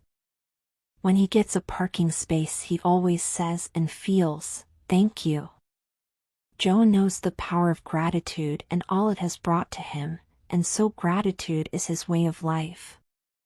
With all that I have read and with all that I have experienced in my own life using The Secret, the power of gratitude stands above everything else. If you only do one thing with the knowledge of The Secret, use gratitude until it becomes your way of life. As soon as you start to feel different about what you already have, you will start to attract more of the good things. More of the things you can be grateful for. You could look around and say, "Well, I don't have the car I want. I don't have the house I want. I don't have the spouse I want. I don't have the health I want." Whoa. Back up, back up. Those are all the things you don't want. Focus on what you already have that you're grateful for. And it might be that you have the eyes to read this. It might be the clothes that you have. Yes, you might prefer something else, and you might get something else pretty soon, if you start feeling grateful for what you have. Many people who order their lives rightly in all other ways are kept in poverty by their lack of gratitude. It is impossible to bring more into your life if you are feeling ungrateful about what you have. Why? Because the thoughts and feelings you emit as you feel ungrateful are all negative emotions. Whether it is jealousy, resentment, dissatisfaction, or feelings of not enough, those feelings cannot bring you what you want. They can only return to you more of what you do not want. Those negative emotions are blocking your own good coming to you. If you want a new car but you are not grateful for the car you have, that will be the dominant frequency you are sending out. Be grateful for what you have now. As you begin to think about all the things in your life you are grateful for, you will be amazed at the never-ending thoughts that come back to you of more things to be grateful for. You have to make a start, and then the law of attraction will receive those grateful thoughts and give you more just like them. You will have locked into the frequency of gratitude, and all good things will be yours. The daily practice of gratitude is one of the conduits by which your wealth will come to you. I think everybody goes through times when they say, "Things aren't working right," or "Things are going bad." Once, when there were some things going on in my family, I found a rock, and I just sat holding it. I took this rock, I stuck it in my pocket, and I said, "Every time I touch this rock, I'm going to think of something that I'm grateful for." So every morning when I get up in the morning, I pick it up off the dresser, I put it in my pocket, and I go through the things that I'm grateful for. At night, what do? I empty my pocket, and there it is again. I've had some amazing experiences with this idea. A guy from South Africa saw me drop it. He asked, "What is that?" I explained it to him, and he started calling it a gratitude rock. 2 weeks later, I got an email from him in South Africa. And he said, "My son is dying from a rare disease. It's a type of hepatitis. Would you send me 3 gratitude rocks?" They were just ordinary rocks I found off the street, so I said, "Sure." I had to make sure that the rocks were very special, so I went out to the stream, picked out the right rocks, and sent them off to him. 4 or 5 months later, I get an email from him. He said, "My son's better, he's doing terrific." And he said, "But you need to know something. We've sold over 1,000 rocks at $10 a piece as gratitude rocks, and we've raised all this money for charity. Thank you very much." So it's very important to have an attitude of gratitude. The great scientist Albert Einstein revolutionized the way we view time, space, and gravity. From his poor background and poor beginnings, you would have thought it impossible for him to achieve all that he did. Einstein knew a great deal of the secret, and he said, "Thank you" hundreds of times each day. He thanked all the great scientists who had preceded him for their contributions, which had enabled him to learn and achieve even more in his work, and eventually become one of the greatest scientists who has ever lived. One of the most powerful uses of gratitude can be incorporated in the creative process to turbocharge what you want. As Bob Proctor advised in the first step of the creative process, start by writing down what you want. Begin each sentence with, "I am so happy and grateful now that," and you fill in the rest. When you give thanks as though you have already received what you want, you are emitting a powerful signal to the universe. That signal is saying that you have it already because you are feeling gratitude for it now. Each morning before you get out of bed, make it a habit to feel the feelings of gratitude in advance for the great day ahead, as though it is done. From the moment I discovered the secret and formulated the vision to share this knowledge with the world, I gave thanks every day for the film The Secret, which would bring joy to the world. I had no idea how we would bring this knowledge to the screen, but trusted that we would attract the way. I stayed focused and held to the outcome. I felt deep feelings of gratitude in advance. As that became my state of being, the floodgates opened and all the magic flowed into our lives. For the magnificent team of The Secret, and for me, our deep, heartfelt feelings of gratitude continue to this day. We have become a team that resonates gratitude with every moment, and it has become our way of life. The powerful process of visualization. Visualization is a process that has been taught by all the great teachers and avatars throughout the centuries, as well as by all the great teachers living today. In Charles Haanel's book, The Master Key System, written in 1912, he gives 24 weekly exercises to master visualization. More important, his complete Master Key System will also help you become the master of your thoughts. The reason visualization is so powerful is because as you create pictures in your mind of seeing yourself with what it is you want, you are generating thoughts and feelings of having it now. Visualization is simply powerfully focused thought in pictures, and it causes equally powerful feelings. When you are visualizing, you are emitting that powerful frequency out into the universe. The law of attraction will take hold of that powerful signal and return those pictures back to you, just as you saw them in your mind. I took the visualization process from the Apollo program and instituted it during the 1980s and 90s into the Olympic program. It was called visual motor rehearsal. When you visualize, then you materialize. Here's an interesting thing about the mind. We took Olympic athletes and had them run their event only in their mind, and then hooked them up to sophisticated biofeedback equipment. Incredibly, the same muscles fired in the same sequence when they were running the race in their mind as when they were running it on the track. How could this be? Because the mind can't distinguish whether you're really doing it or whether it's just a practice. If you've been there in the mind, you'll go there in the body. Think about the inventors and their inventions. The Wright brothers and the plane. George Eastman and film. Thomas Edison and the light bulb. Alexander Graham Bell and the telephone. The only way anything has ever been invented or created is because one person saw a picture in his mind. He saw it clearly, and by holding that picture of the end result in his mind, all the forces of the universe brought his invention into the world, through him. These men knew the secret. These were men who had utter faith in the invisible, and who knew the power within them to leverage the universe and bring the invention into the visible. Their faith and their imagination have been the cause of the evolution of humankind, and we reap the benefits of their creative minds every single day.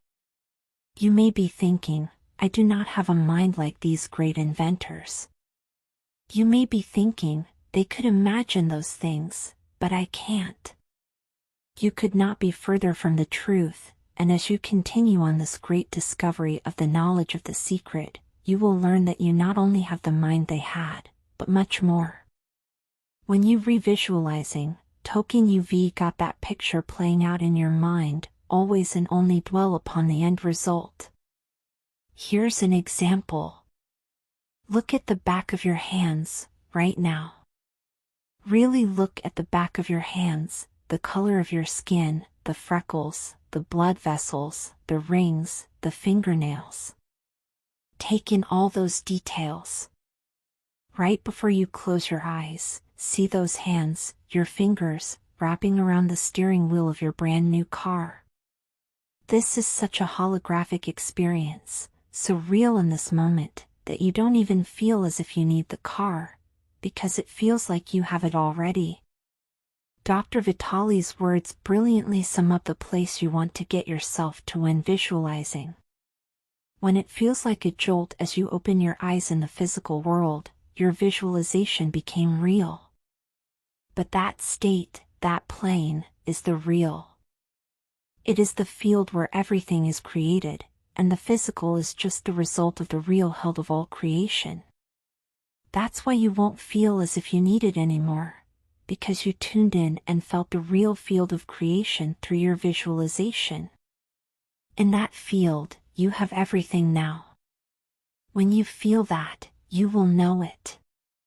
It's the feeling that really creates the attraction, not just the picture or the thought. A lot of people think, if I think positive thoughts, or if I visualize having what I want, that will be enough. But if you're doing that and still not feeling abundant, or feeling loving or joyful, then it doesn't create the power of the attraction. You put yourself in the feeling place of really being in that car. Not, I wish I could get that car, or, someday I'll have that car, because that's a very definite feeling associated with that. It's not in the now. It's in the future. If you stay in that feeling, it will always be in the future. Now that feeling and that inner seeing will begin to be an open doorway through which the power of the universe will begin to express. What this power is I cannot say. All know is that it exists. Our job is not to figure out the how. The how will show up out of a commitment and belief in the what. The hows are the domain of the universe. It always knows the shortest, quickest, fastest, most harmonious way between you and your dream. If you turn it over to the universe, you will be surprised and dazzled by what is delivered to you. This is where magic and miracles happen. The teachers of the secret are all aware of the elements you bring into play when you visualize. As you see the picture in your mind and feel it, you are bringing yourself to a place of believing you have it now. You are also implementing trust and faith in the universe, because you are focusing on the end result and experiencing the feeling of that, without giving any attention whatsoever to how it will come about. Your picture in your mind is seeing it as done. Your feelings are seeing it as done. Your mind and your entire state of being are seeing it as already happened. That is the art of visualization. You want to do this virtually daily, but it should never be a chore. What's really important to the whole secret is feeling good. You want to feel exhilarated by this whole process. You want to be high, happy, in tune, as much as possible. Everyone has the power to visualize. Let me prove it to you with a picture of a kitchen. For this to work, first of all you have to get all thoughts of your kitchen out of your mind. Do not think of your kitchen. Totally clear your mind of pictures of your kitchen, with its cupboards, refrigerator, oven, tiles, and color scheme. You saw a picture of your kitchen in your mind, didn't you? Well, then you just visualized. Everyone visualizes whether he knows it or not. Visualizing is the great secret of success.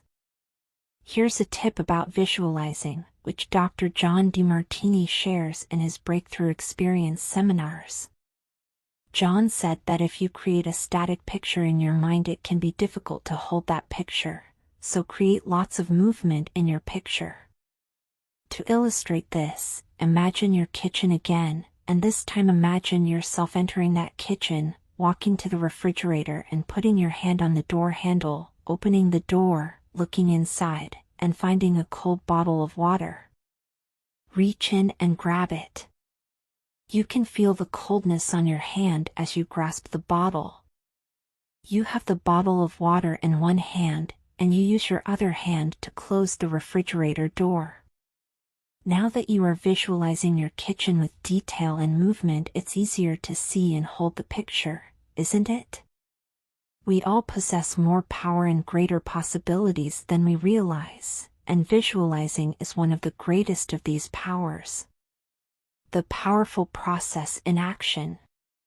The only difference between people who live in this way, who live in the magic of life, and those who don't is that the people who live in the magic of life have habituated ways of being.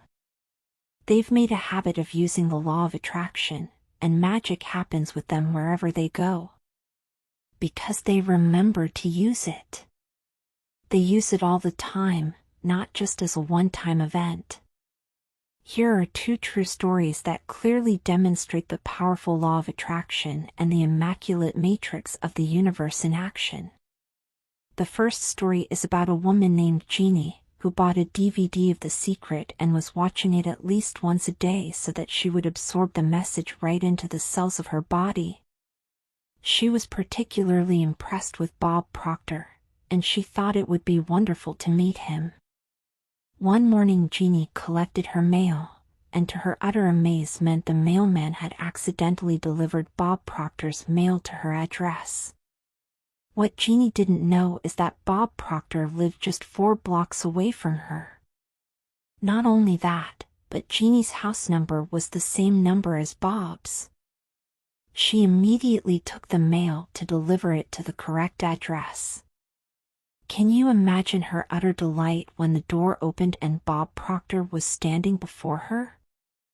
Bob is rarely at home as he travels all over the world teaching, but the matrix of the universe knows only perfect timing. From Jeannie's thought of how wonderful it would be to meet Bob Proctor, the law of attraction moved people, circumstances, and events throughout the universe so that it happened.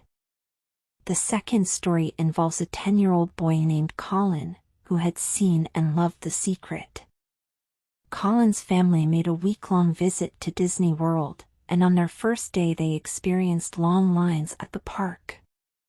So that night, just before Colin fell asleep, he thought, "Tomorrow I'd love to go on all the big rides and never have to wait in line." The next morning, Colin and his family were at the gates of Epcot Center as the park opened, and a Disney staff member approached and asked them if they would be Epcot's first family of the day. As first family they would be given VIP status, a special escort by a staff member, and walk-on passes for every big ride in Epcot. It was everything and more that Colin had wished for. Hundreds of families were waiting to enter Epcot that morning, but Colin didn't have the slightest doubt as to why his family had been chosen first family. He knew it was because he had used The Secret. Imagine discovering, at the age of 10, that the power to move worlds lies within you. Nothing can prevent your picture from coming into concrete form except the same power which gave it birth, yourself. People hold that for a while, and they're really a champion at it. They say, "I'm fired up. I saw this program and I'm going to change my life." And yet results aren't showing. Beneath the surface it's just about ready to break through, but the person will look just at the surface results and say, this stuff doesn't work. And you know what? The universe says, your wish is my command, and it disappears. When you allow a thought of doubt to enter your mind, the law of attraction will soon line up one doubtful thought after another. The moment a thought of doubt comes, release it immediately. Send that thought on its way. Replace it with I know I am receiving now. And feel it. Knowing the law of attraction, I wanted to really put it to use and to see what would happen. In 1995, I started to create something called a vision board, where I take something that I want to achieve, or something that I want to attract, like a car or a watch or the soulmate of my dreams, and I put a picture of what I want up on this board. Every day I would sit in my office and I would look up at this board and I would start to visualize. I would really get into the state of having already acquired it. I was getting ready to move. We put all the furniture, all the boxes, into storage, and I made 3 different moves over a period of 5 years. And then I ended up in California and bought this house, renovated it for a year, and then had all the stuff brought from my former home 5 years earlier. One morning my son Keenan came into my office, and one of the boxes that was sealed for 5 years was right at the doorstep. He asked, "What's in the boxes, Daddy?" And I said, "Those are my vision boards." He then asked, "What's a vision board?" I said, "Well, it's where I put all my goals up. I cut them out and I put all my goals up as something that I want to achieve in my life." Of course at 5.5 years old he didn't understand, and so I said, "Sweetheart, let me just show you, that'll be the easiest way to do it."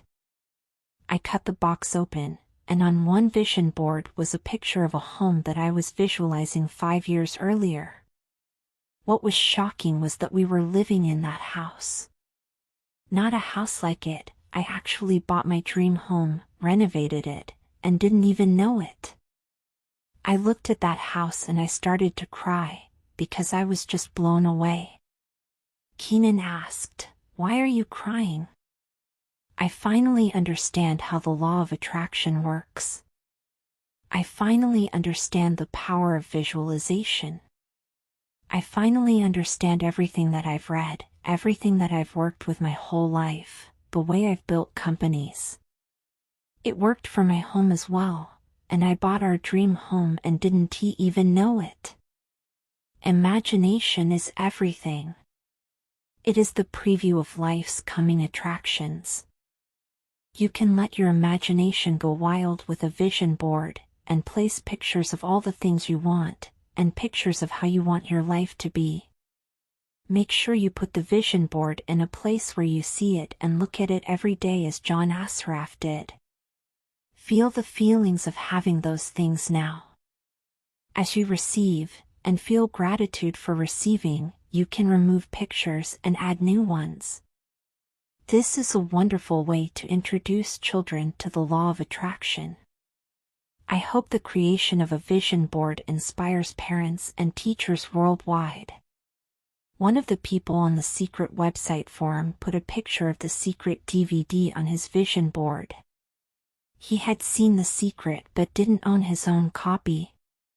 2 days after he created his vision board, I felt inspired to post a notice on the secret forum giving away DVDs to the first 10 people who posted. He was one of the 10. He had received a copy of the secret DVD within 2 days of putting it on his vision board. Whether it is a DVD of The Secret or a house, the joy of creating and receiving is magnificent. Another powerful example of visualizing comes from my mother's experience of buying a new house. Several people besides my mother had put in offers for this particular house. My mother decided to use The Secret to make that house hers. She sat down and wrote her name and the new address of the house over and over. She continued doing this until it felt as though it was her address. She then imagined placing all of her furniture in that new house. Within hours of doing these things, she received a phone call saying her offer had been accepted. She was so thrilled, but it didn't come as a surprise to her because she knew that house was hers. What a champion! Decide what you want. Believe you can have it. Believe you deserve it and believe it's possible for you. And then close your eyes every day for several minutes, and visualize having what you already want, feeling the feelings of already having it. Come out of that and focus on what you're grateful for already, and really enjoy it. Then go into your day and release it to the universe and trust that the universe will figure out how to manifest it. Secret summaries. Expectation is a powerful attractive force. Expect the things you want, and don't expect the things you don't want. Gratitude is a powerful process for shifting your energy and bringing more of what you want into your life. Be grateful for what you already have, and you will attract more good things. Giving thanks for what you want in advance turbocharges your desires and sends a more powerful signal out into the universe. Visualization is the process of creating pictures in your mind of yourself enjoying what you want. When you visualize, you generate powerful thoughts and feelings of having it now. The law of attraction then returns that reality to you, just as you saw it in your mind. To use the law of attraction to your advantage, make it a habitual way of being, not just a one-time event. At the end of every day, before you go to sleep, go back through the events of the day. Any events or moments that were not what you wanted, replay them in your mind the way you wanted them to go. Secret to money. Whatever the mind can conceive, it can achieve. The secret was a real transformation for me, because I grew up with a very negative father who thought that rich people were people that had ripped everyone off and thought that anyone that had money must have deceived somebody. So I grew up with a lot of beliefs about money, that if you had it, it made you bad, only evil people have money, and money doesn't grow on trees. Who do you think I am, Rockefeller? That was one of his favorite phrases. So I grew up truly believing that life was difficult. It was only when I met W. Clement Stone that I began to shift my life. When I was working with Stone, he said, "I want you to set a goal that's so big that if you achieved it, it would blow your mind, and you would know it's only because of what I've taught you that you would have achieved this goal." At the time I was making about $8,000 a year, so I said, I want to make $100,000 in a year. Now, I had no idea how I could do that. I saw no strategy, no possibility, but I just said, I'm going to declare that, I'm going to believe it, I'm going to act as if it's true, and release it, so I did that. One of the things he taught me was every day to close your eyes and visualize the goals as if it's already achieved. I had actually made $100,000 bill that I'd put on the ceiling. So first thing in the morning I'd look up and there it was, and it would remind me that this was my intention. Then I would close my eyes and visualize having this $100,000 a year lifestyle. Interestingly enough, nothing major happened for about 30 days.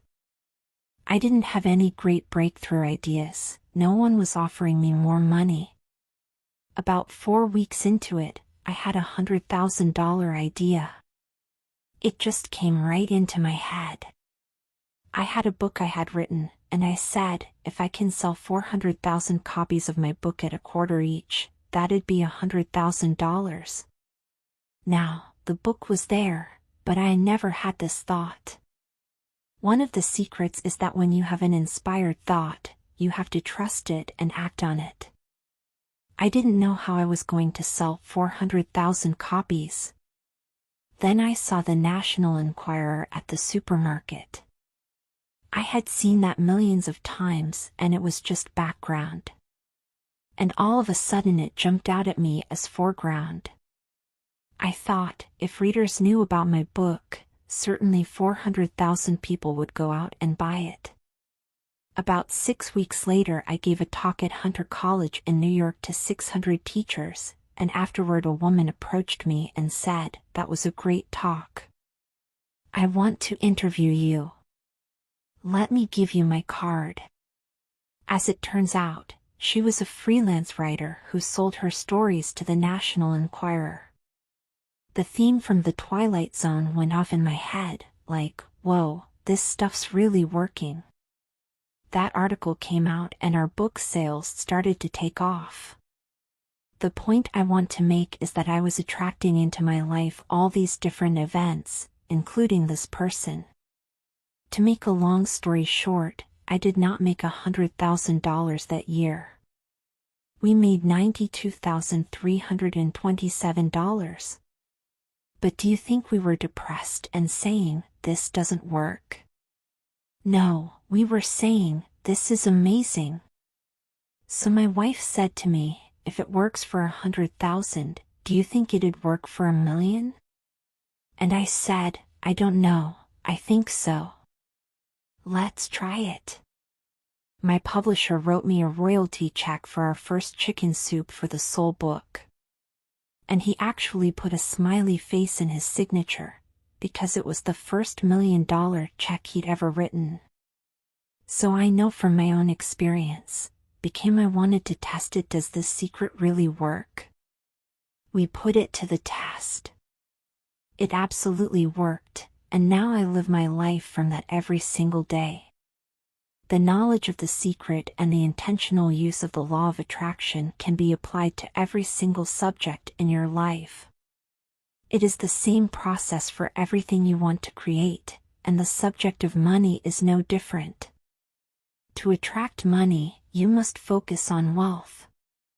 It is impossible to bring more money into your life when you are noticing you do not have enough, because that means you are thinking thoughts that you do not have enough.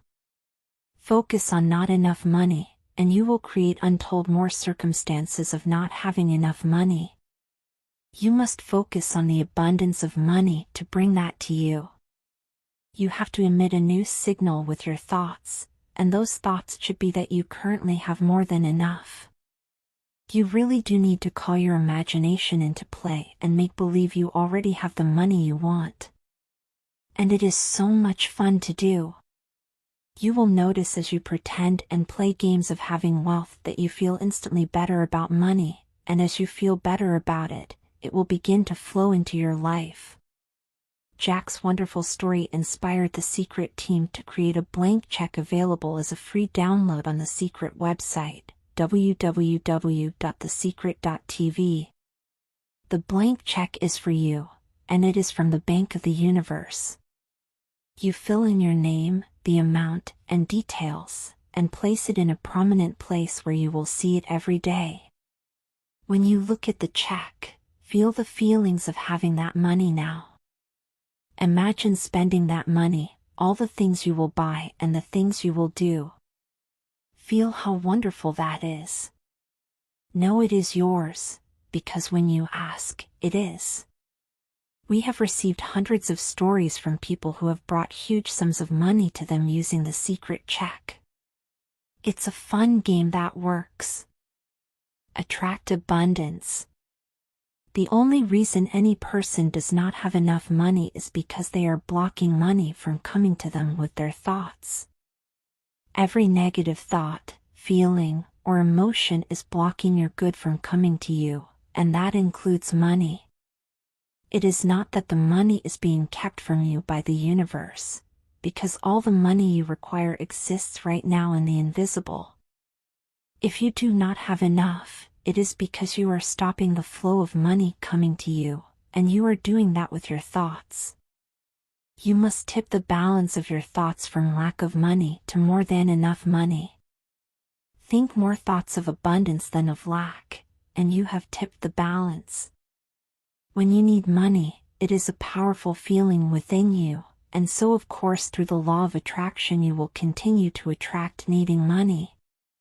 I can speak from experience about money, because just before I discovered the secret, my accountants told me that my company had suffered a major loss that year, and in 3 months it would be history. After 10 years of hard work, my company was about to slip through my fingers. And as I needed more money to save my company, things just got worse. There seemed no way out.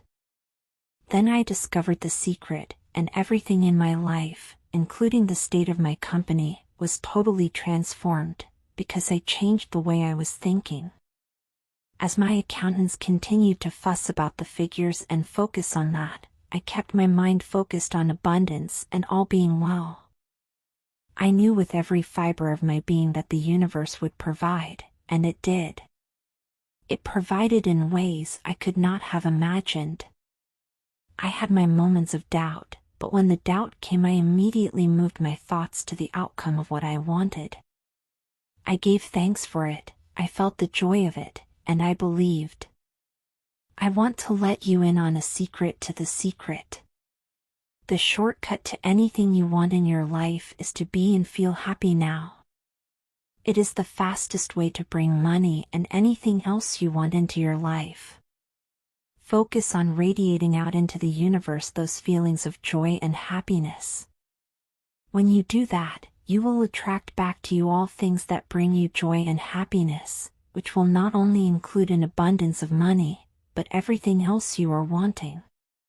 You must radiate out the signal to bring back what you want. As you radiate out those feelings of happiness, they will be sent back to you as the pictures and experiences of your life. The law of attraction is reflecting back your innermost thoughts and feelings as your life.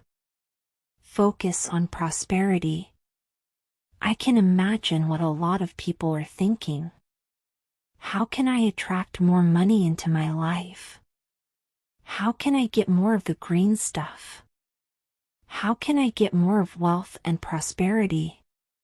How can I, when I love my job, deal with the credit card debt that I have, and the realization that maybe there's a ceiling on the money that can come in, 'cause it's coming to me through my job? How can I bring in more? Intend it.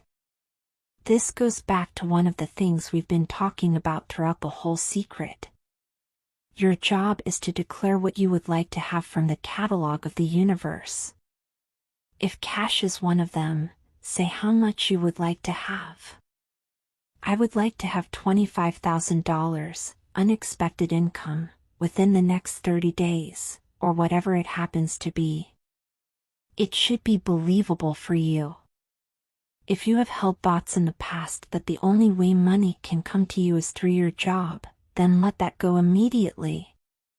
Can you appreciate that as you continue to think that it must be your experience? Such thoughts do not serve you. You are now coming to understand that there is abundance for you, and it is not your job to work out how the money will come to you. It is your job to ask, to believe you are receiving, and feel happy now. Leave the details to the universe on how it will bring it about. Most people have a goal of getting out of debt. That will keep you in debt forever. Whatever you're thinking about, you will attract. You say, but it's get out of debt. I don't care if it's get out or get in, if you're thinking debt, you're attracting debt. Set up an automatic debt repayment program and then start to focus on prosperity. When you have a pile of bills that you have no idea how you are going to pay, you cannot focus on those bills, because you will continue to attract more bills. You have to find a way that works for you to focus on prosperity despite the bills around you. You have to find a way of feeling good, so you can bring your good to you. So many times people say to me, I'd like to double my income in the next year. But then you look at their actions and they're not doing the things that are going to make that happen. They'll turn right around and they'll say, I can't afford that. Guess what? Your wish is my command. If the words I can't afford it have passed your lips, your power to change that is now. Change it with, I can afford that. I can buy that. Say it over and over. Become like a parrot. For the next 30 days, make it your intention that you are going to look at everything you like and say to yourself, I can afford that. I can buy that. As you see your dream car drive past, say, I can afford that. As you see clothes you love, as you think about a great vacation, say, I can afford that. As you do this, you will begin to shift yourself and you will begin to feel better about money. You will begin to convince yourself that you can afford those things, and as you do, the pictures of your life will change. When you focus on lack and scarcity and what you don't have, you fuss about it with your family, you discuss it with your friends, you tell your children that you don't have enough. We don't have enough for that, we can't afford that, then you'll never be able to afford it, because you begin to attract more of what you don't have. If you want abundance, if you want prosperity, then focus on abundance. Focus on prosperity. The spiritual substance from which comes all visible wealth is never depleted. It is right with you all the time and responds to your faith in it and your demands on it. Now that you know the secret, when you see someone who is wealthy, you will know that that person's predominant thoughts are on wealth and not on scarcity, and that they have drawn wealth to them, whether they did it consciously or unconsciously. They focused on thoughts of wealth and the universe moved people, circumstances, and events to deliver wealth to them. The wealth that they have, you have also. The only difference between you and them is that they thought the thoughts to bring the wealth to them. Your wealth is waiting for you in the invisible, and to bring it into the visible, think wealth. When I first understood the secret, every day I would get a bunch of bills in the mail. I thought, how do I turn this around? The law of attraction states that what you focus on you will get, so I got a bank statement, I whited out the total, and I put a new total in there. I put exactly how much I wanted to see in the bank. So I thought, what if I just visualized checks coming in the mail? So I just visualized a bunch of checks coming in the mail. Within just 1 month, things started to change. It is amazing. Today I just get checks in the mail. I get a few bills, but I get more checks than bills. Since the film The Secret was released, we have received hundreds and hundreds of letters from people who have said that since watching the film they have received unexpected checks in the mail. And it happened because as they gave their focus and attention to David's story, they brought checks to them. A game I created that helped shift my feelings about my pile of bills was to pretend that the bills were actually checks. I would jump for joy as I opened them and say, more money for me. Thank you. Thank you. I took each bill, imagined it was a check, and then I added a 0 to it in my mind to make it even more. I got a notepad and wrote at the top of the page I have received, and then I would list all the amounts of the bills with an added 0. Next to each amount I would write thank you, and feel the feelings of gratitude for receiving it to the point where I had tears in my eyes. Then I would take each bill, which looked very small compared to what I had received, and I would pay it with gratitude. I never opened my bills until I had got myself into the feeling that they were checks. If I opened my bills before convincing myself they were checks, my stomach would churn when I opened them. I knew that the emotion of the churning in my stomach was powerfully bringing more bills. I knew I had to erase that feeling and replace it with joyful feelings, so I could bring more money into my life. In the face of a pile of bills, that game worked for me, and it changed my life. There are so many games you can create, and you will know what works best for you by the way you feel inside. When you make believe, the results come fast. I grew up on, you have to work hard for money. So I replaced that with, money comes easily and frequently. Now in the beginning it feels like a lie, right? There is a part of your brain that will say, "Oh, you liar, it's hard." So you have to know it's this little tennis match that will go on for a while. If you have had thoughts of, "I have to work really hard and struggle to have money," let them go immediately. By thinking those thoughts you emitted that frequency, and they became the pictures of your life experience. Take Laurel Langmeyer's advice, and replace those thoughts with, "Money comes easily and frequently." When it comes to creating wealth, wealth is a mindset. It's all about how you think. I'd say 80% of the coaching that I do with folks is about their psychology and the way they think.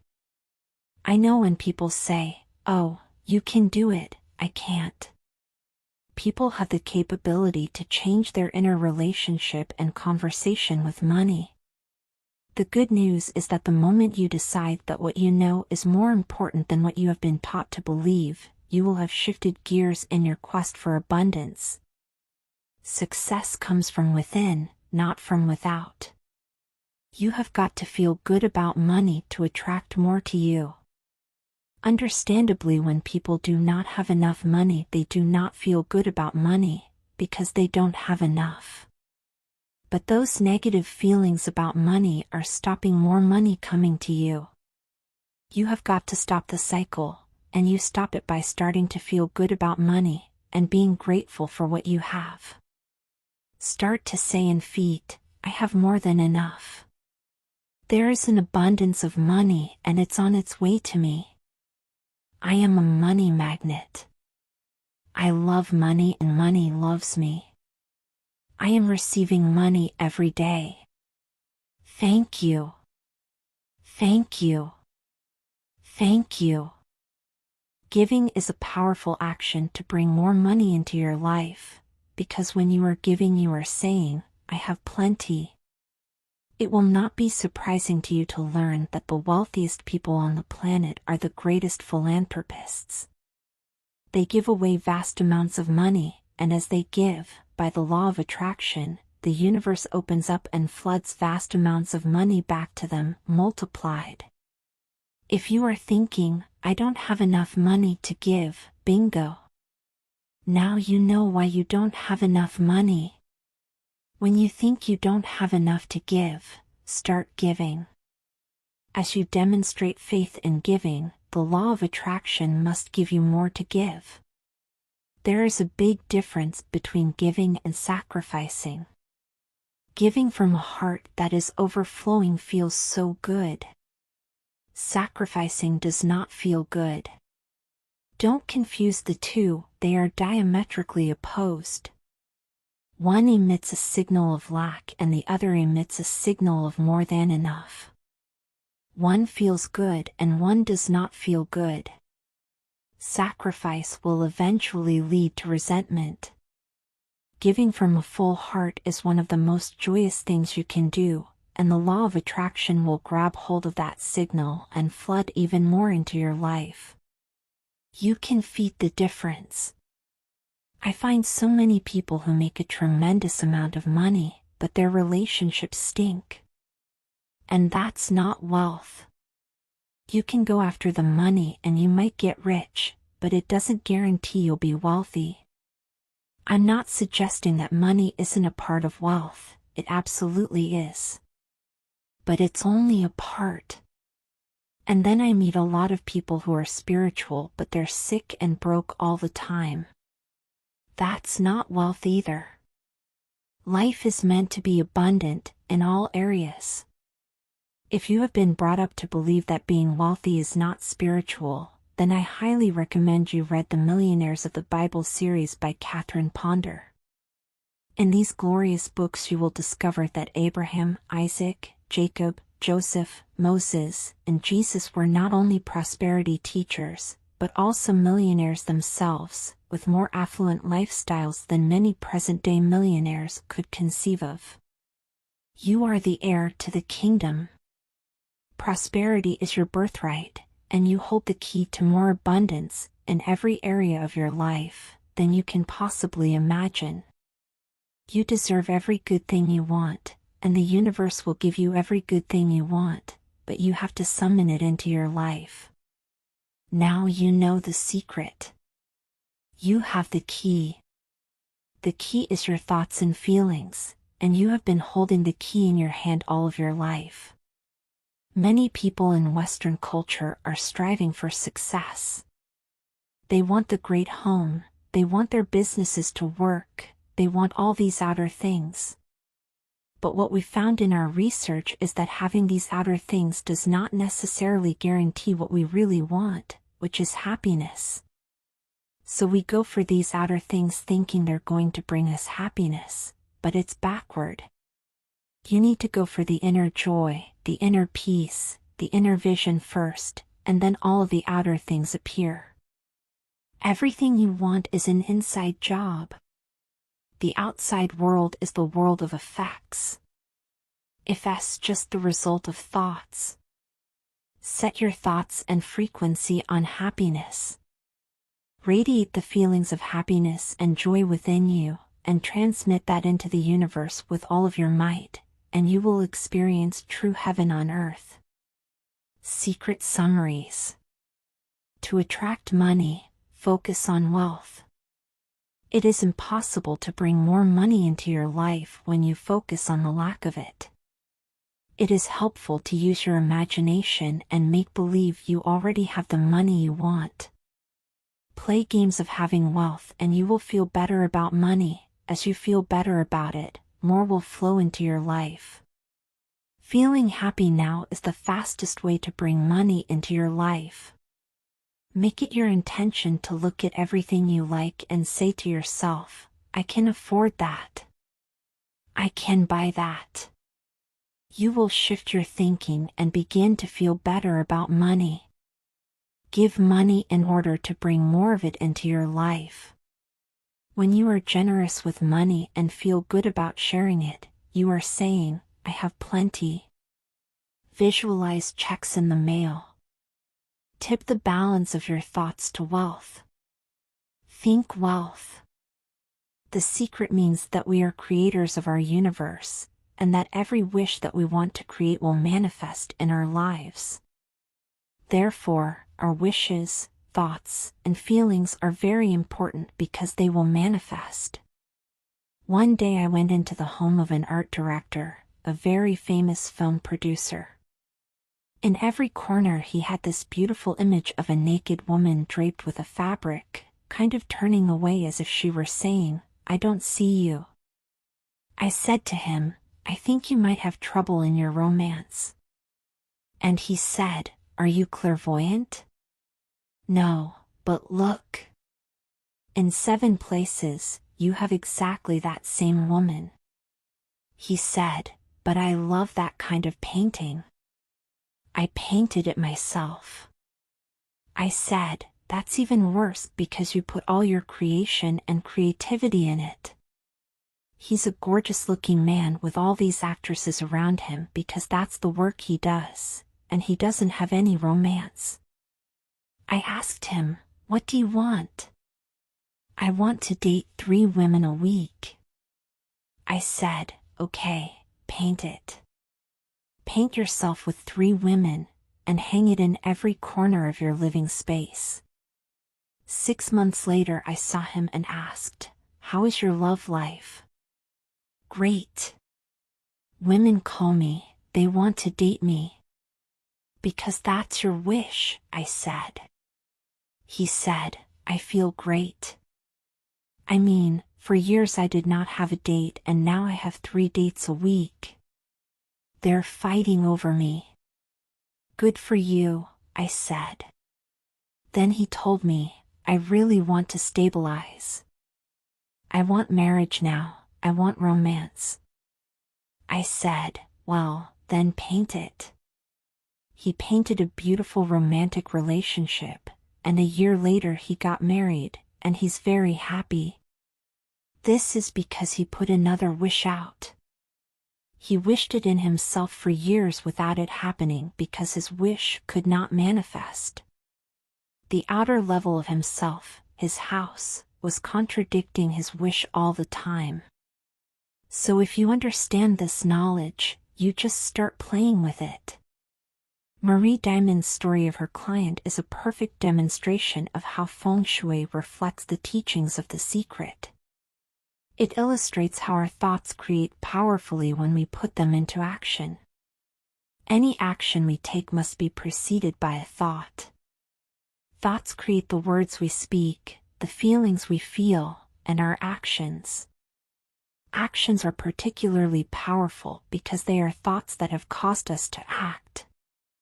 We may not even realize what our innermost thoughts are, but we can see what we have been thinking by looking at the actions we have taken. In the story of the film producer, his innermost thoughts were reflected in his actions and surroundings. He had painted many women, all turning away from him. Can you see what his innermost thoughts were? Even though his words were saying he wanted to date more women, his innermost thoughts did not reflect that in his paintings. By deliberately choosing to change his actions, it caused him to focus his entire thought on what he wanted. With such a simple shift, he was able to paint his life and call it into existence through the law of attraction. When you want to attract something into your life, make sure your actions don't contradict your desires. One of the most wonderful examples of this is given by Mike Dooley, one of the teachers featured in The Secret, in his audio course, Leveraging the Universe and Engaging the Magic. It is a story of a woman who wanted to attract her perfect partner into her life. She had done all the right things. She got clear about what she wanted him to be like, made a detailed list of all of his qualities, and visualized him in her life. Despite doing all these things, there was no sign of him. Then one day as she arrived home and was parking her car in the middle of her garage, she gasped as she realized that her actions were contradicting what she wanted.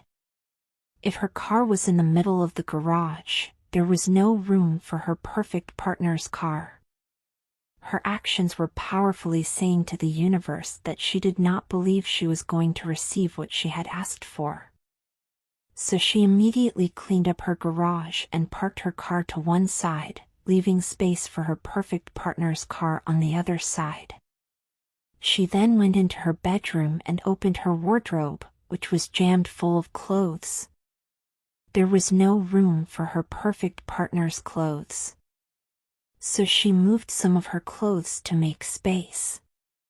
She had also been sleeping in the middle of her bed, and so she began sleeping on her side, leaving space for her partner. This woman related her story to Mike Dooley over a dinner, and sitting next to her at the table was her perfect partner. After taking all of these powerful actions and acting as if she had already received her perfect partner, he arrived in her life and they are now happily married. Another simple example of acting as if is a story of my sister Glenda, who is the production manager of the film The Secret. She was living and working in Australia, and she wanted to move to the United States and work with me in our US office. Glenda knew The Secret very well, and so she was doing all the right things to bring forth what she wanted, but months were passing by and she was still in Australia. Glenda looked at her actions and realized she was not acting as if she was receiving what she had asked for. So she began to take powerful actions. She organized everything in her life for her departure. She canceled memberships, gave away things she would not need, and she got her suitcases out and packed them. Within 4 weeks, Glenda was in the United States working out of our US office. Think about what you have asked for, and make sure that your actions are mirroring what you expect to receive, and that they're not contradicting what you've asked for. Act as if you are receiving it. Do exactly what you would do if you were receiving it today, and take actions in your life to reflect that powerful expectation. Make room to receive your desires, and as you do, you are sending out that powerful signal of expectation. Your job is you. Inside relationships, it's important to first understand who's coming into the relationship, and not just your partner. You need to understand yourself first. How can you ever expect anyone else to enjoy your company if you don't enjoy your own company? And so again, the law of attraction or the secret is about bringing that into your life. You've got to get really, really clear. Here's the question I would ask you to consider. Do you treat yourself the way you want other people to treat you? When you do not treat yourself the way you want others to treat you, you can never change the way things are.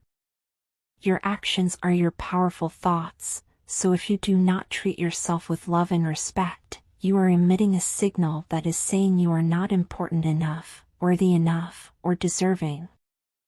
That signal will continue to be broadcast, and you will experience more situations of people not treating you well. The people are just the effect. Your thoughts are the cause. You must begin to treat yourself with love and respect, and emit that signal and get on that frequency.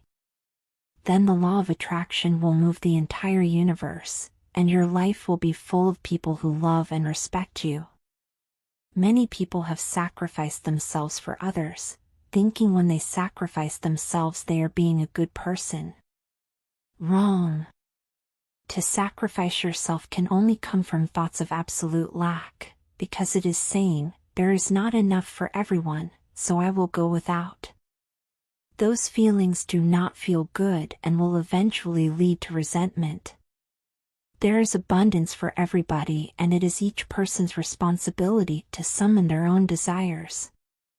You cannot summon for another person because you cannot think and feel for another. Your job is you. When you make feeling good a priority, that magnificent frequency will radiate and touch everyone close to you. You become the solution for you. Don't point to another person and say, now you owe me and you need to give me more. Instead, give more to yourself. Take time off to give to yourself, and in a sense to fill yourself up to fullness, to where now you can overflow in giving. To acquire love, fill yourself up with it until you become a magnet. Many of us were taught to put ourselves last, and as a consequence we attracted feelings of being unworthy and undeserving. As those feelings lodged within us, we continued to attract more life situations that had us feel more unworthy and not enough. You must change that thinking. Undoubtedly to some, the idea of giving so much love to self will seem very cold, hard and unmerciful. Still, this matter may be seen in a different light, when we find that looking out for number one, as directed by the infinite, is really looking out for number two and is indeed the only way to permanently benefit number two. Unless you fill yourself up first, you have nothing to give anybody. Therefore it is imperative that you tend to you first. Attend to your joy first. People are responsible for their own joy. When you tend to your joy and do what makes you feel good, you are a joy to be around and you are a shining example to every child and every person in your life. When you are feeling joy, you don't even have to think about giving. It is a natural overflow. I got into many relationships expecting my partner to show me my beauty, because I didn't see my own beauty. When I was growing up, my heroes or my sheroes were the Bionic Woman, Wonder Woman, and Charlie's Angels. And while they're wonderful, they didn't look like me.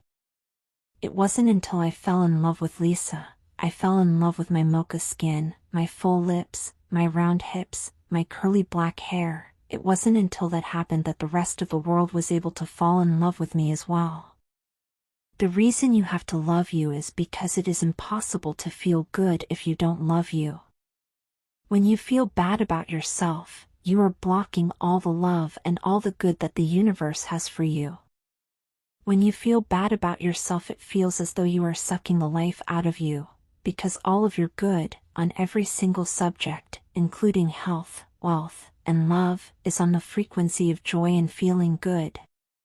The feeling of having unlimited energy, and that amazing feeling of health and wellness, are all on the frequency of feeling good. When you don't feel good about you, you are on a frequency that is attracting more people, situations, and circumstances that will continue to make you feel bad about you.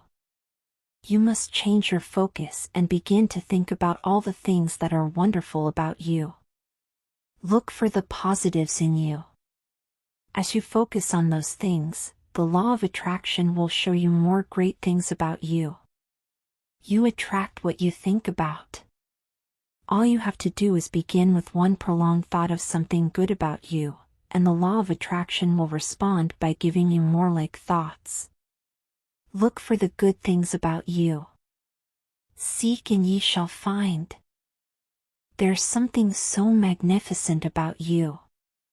I have been studying me for 44 years. I want to kiss myself sometimes. Because you're going to get to love yourself. I'm not talking about conceit, I'm talking about a healthy respect for yourself, and as you love yourself, you'll automatically love others. In relationships, we're so used to complaining about other people. For instance, my coworkers are so lazy, my husband makes me so mad, my children are so difficult. It's always focusing on the other person. But for relationships to really work, we need to focus on what we appreciate about the other person, not what we're complaining about. When we're complaining about those things, we're only getting more of those things. Even if you're having a really hard time in a relationship, things aren't working, you're not getting along, someone's in your face, you still can turn that relationship around. Take a piece of paper, and for the next 30 days sit down and write all the things that you appreciate about that person. Think about all the reasons that you love them. You appreciate their sense of humor, you appreciate how supportive they are. And what you'll find is that when you focus on appreciating and acknowledging their strengths, that's what you'll get more of, and the problems will fade away. Oftentimes you give others the opportunity to create your happiness, and many times they fail to create it the way you want it. Why? Because only one person can be in charge of your joy, of your bliss, and that's you. So even your parent, your child, your spouse, they do not have the control to create your happiness. They simply have the opportunity to share in your happiness. Your joy lies within you. All your joy is on the frequency of love, the highest and the most powerful frequency of all. You can't hold love in your hand. You can only feel it in your heart. It is a state of being. You can see evidence of love being expressed through people, but love is a feeling, and you are the only one that can radiate and emit that feeling of love. Your ability to generate feelings of love is unlimited, and when you love, you are in complete and utter harmony with the universe. Love everything you can. Love everyone you can. Focus only on things you love, feel love, and you will experience that love and joy coming back to you multiplied. The law of attraction must send you back more things to love. As you radiate love, it will appear as though the entire universe is doing everything for you, moving every joyful thing to you, and moving every good person to you. In truth, it is. Secret summaries. When you want to attract a relationship, make sure your thoughts, words, actions, and surroundings don't contradict your desires. Your job is you. Unless you fill yourself up first, you have nothing to give anybody. Treat yourself with love and respect, and you will attract people who show you love and respect. When you feel bad about yourself, you block the love, and instead you attract more people and situations that will continue to make you feel bad about you. Focus on the qualities you love about yourself, and the law of attraction will show you more great things about you. To make a relationship work, focus on what you appreciate about the other person, and not your complaints. When you focus on the strengths, you will get more of them. The secret to health. Our body is really the product of our thoughts. We're beginning to understand in medical science the degree to which the nature of thoughts and emotions actually determines the physical substance and structure and function of our bodies. We've known in the healing arts of a placebo effect. A placebo is something that supposedly has no impact and no effect on the body, like a sugar pill. You tell the patient that this is just as effective, and what happens is the placebo sometimes has the same effect, if not greater effect, than the medication that is supposed to be designed for that effect. They have found out that the human mind is the biggest factor in the healing arts, sometimes more so than the medication. As you are becoming aware of the magnitude of the secret, you will begin to see more clearly the underlying truth of certain occurrences in humankind, including in the area of health. The placebo effect is a powerful phenomenon. When patients think and truly believe the tablet is a cure, they will receive what they believe, and they will be cured. If somebody is in a situation where they're sick and they have an alternative to try to explore what is in their mind creating it, versus using medicine, if it's an acute situation that could really bring death to them, then obviously the medicine is a wise thing to do, while they explore what the mind is about. So you don't want to negate medicine. Every form of healing has a place. Healing through the mind can work harmoniously with medicine. If pain is involved, then medicine can help to eliminate that pain, which then allows the person to be able to focus with great force on health. Thinking perfect health is something anybody can do privately within themselves, no matter what is happening around them. The universe is a masterpiece of abundance. When you open yourself to feel the abundance of the universe, you'll experience the wonder, joy, bliss, and all the great things that the universe has for you: good health, good wealth, good nature. But when you shut yourself off with negative thoughts, you'll feel the discomfort, you'll feel the aches, you'll feel the pain, and you'll feel as if every day is painful to get through. We've got 1,000 different diagnoses and diseases out there. They're just the weak link. They're all the result of one thing: stress. If you put enough stress on the chain and you put enough stress on the system, then one of the links breaks. All stress begins with one negative thought. One thought that went unchecked, and then more thoughts came and more, until stress manifested. The effect is stress, but the cause was negative thinking, and it all began with one little negative thought. No matter what you might have manifested, you can change it. With one small positive thought and then another. Our physiology creates disease to give us feedback, to let us know we have an imbalanced perspective, or we're not being loving and grateful. So the body's signs and symptoms are not something terrible. Dr. DeMartini is telling us that love and gratitude will dissolve all negativity in our lives, no matter what form it has taken. Love and gratitude can part seas, move mountains, and create miracles. And love and gratitude can dissolve any disease. The question frequently asked is, when a person has manifested a disease in the body temple or some kind of discomfort in their life, can it be turned around through the power of right thinking? And the answer is absolutely yes. I was diagnosed with breast cancer. I truly believed in my heart, with my strong faith, that I was already healed. Each day I would say, "Thank you for my healing." On and on I went, "Thank you for my healing."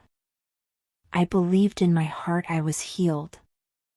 I saw myself as if cancer was never in my body. One of the things I did to heal myself was to watch very funny movies. That's all we would do, was just laugh, laugh, and laugh. We couldn't afford to put any stress in my life, because we knew stress was one of the worst things you can do while you're trying to heal yourself. From the time I was diagnosed to the time I was healed was approximately 3 months. And that's without any radiation or chemotherapy. This beautiful and inspiring story from Kathy Goodman demonstrates 3 magnificent powers in operation.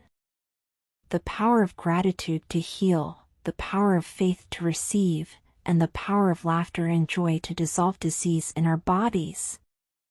Kathy was inspired to include laughter as part of her healing after hearing about the story of Norman Cousins. Norman had been diagnosed with an incurable disease. The doctors told him he had just a few months to live. Norman decided to heal himself. For 3 months all he did was watch funny movies and laugh, laugh, laugh. The disease left his body in those 3 months, and the doctors proclaimed his recovery a miracle. As he laughed, Norman released all negativity, and he released the disease. Laughter really is the best medicine. We all come with a built-in basic program. It's called self-healing. You get a wound, it grows back together. You get a bacterial infection, the immune system comes and takes care of those bacteria, and heals it up. The immune system is made to heal itself. Disease cannot live in a body that's in a healthy emotional state. Your body is casting off millions of cells every second, and it's also creating millions of new cells at the same time. In fact, parts of our body are literally replaced every day. Other parts take a few months, other parts a couple of years. But within a few years we each have a brand new physical body. If our entire bodies are replaced within a few years, as science has proven, then how can it be that degeneration or illness remains in our bodies for years? It can only be held there by thought, by observation of the illness, and by the attention given to the illness. Think thought of perfection. Think thoughts of perfection. Illness cannot exist in a body that has harmonious thoughts. No, there is only perfection, and as you observe perfection you must summon that to you. Imperfect thoughts are the cause of all humanity's ills, including disease, poverty, and unhappiness. When we think negative thoughts we are cutting ourselves off from our rightful heritage. Declare and intend, I think perfect thoughts. I see only perfection. I am perfection. I banished every bit of stiffness and lack of agility right out of my body. I focused on seeing my body as flexible and as perfect as a child's, and every stiff and aching joint vanished. I literally did this overnight. You can see that beliefs about aging are all in our minds. Science explains that we have a brand new body in a very short time. Aging is limited thinking, so release those thoughts from your consciousness and know that your body is only months old, no matter how many birthdays you have chalked up in your mind. For your next birthday, do yourself a favor and celebrate it as your first birthday. Don't cover your cake with 60 candles, unless you want to summon aging to you. Unfortunately, Western society has become fixated on age, and in reality there is no such thing. You can think your way to the perfect state of health, the perfect body, the perfect weight, and eternal youth. You can bring it into being, through your consistent thinking of perfection. If you have a disease, and you're focusing on it, and you're talking to people about it, you're going to create more diseased cells. See yourself living in a perfectly healthy body. Let the doctor look after the disease. One of the things that people often do when they have an illness is talk about it all the time. That's because they're thinking about it all the time, so they're just verbalizing their thoughts. If you are feeling a little unwell, don't talk about it unless you want more of it. Know that your thought was responsible and repeat as often as you can. I feel wonderful. I feel so good, and really feel it. If you are not feeling great and somebody asks you how you are feeling, just be grateful that that person has reminded you to think thoughts of feeling well. Speak only the words of what you want. You cannot catch anything unless you think you can, and thinking you can is inviting it to you with your thought. You are also inviting illness if you are listening to people talking about their illness. As you listen, you are giving all of your thought and focus to illness, and when you give all of your thought to something, you are asking for it. And you are certainly not helping them. You are adding energy to their illness. If you really want to help that person, change the conversation to good things, if you can, or be on your way. As you walk away, give your powerful thoughts and feelings to seeing that person well, and then let it go. Let's say you have two people, both stricken with something, but one chooses to focus on joy. One chooses to live in possibility and hopefulness, focusing on all the reasons why she should be joyful and grateful. Then you have the second person. Same diagnosis, but the second chooses to focus on the disease, the pain, and the woe is me. When people are completely focused on what's wrong and their symptoms, they will perpetuate it.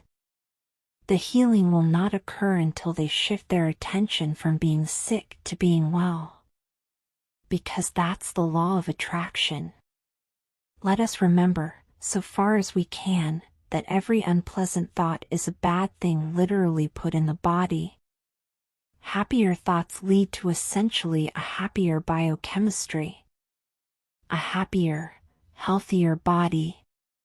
Negative thoughts and stress have been shown to seriously degrade the body and the functioning of the brain, because it's our thoughts and emotions that are continuously reassembling, reorganizing, recreating our body. No matter what you have manifested in regards to your body, you can change it inside and out. Start thinking happy thoughts and start being happy. Happiness is a feeling state of being. You have your finger on the feeling happy button. Press it now and keep your finger pressed down on it firmly, no matter what is happening around you. Remove physiological stress from the body, and the body does what it was designed to do. It heals itself. You don't have to fight to get rid of a disease. Just the simple process of letting go of negative thoughts will allow your natural state of health to emerge within you. And your body will heal itself. I've seen kidneys regenerated. I've seen cancer dissolved. I've seen eyesight improve and come back. You don't have to fight to get rid of a disease. Just the simple process of letting go of negative thoughts will allow your natural state. I had been wearing reading glasses for about 3 years before I discovered the secret. One night, as I was tracing the knowledge of the secret back through the centuries, I found myself reaching for my glasses to see what I was reading. And I stopped in my tracks. The realization of what I had done struck me like a lightning bolt.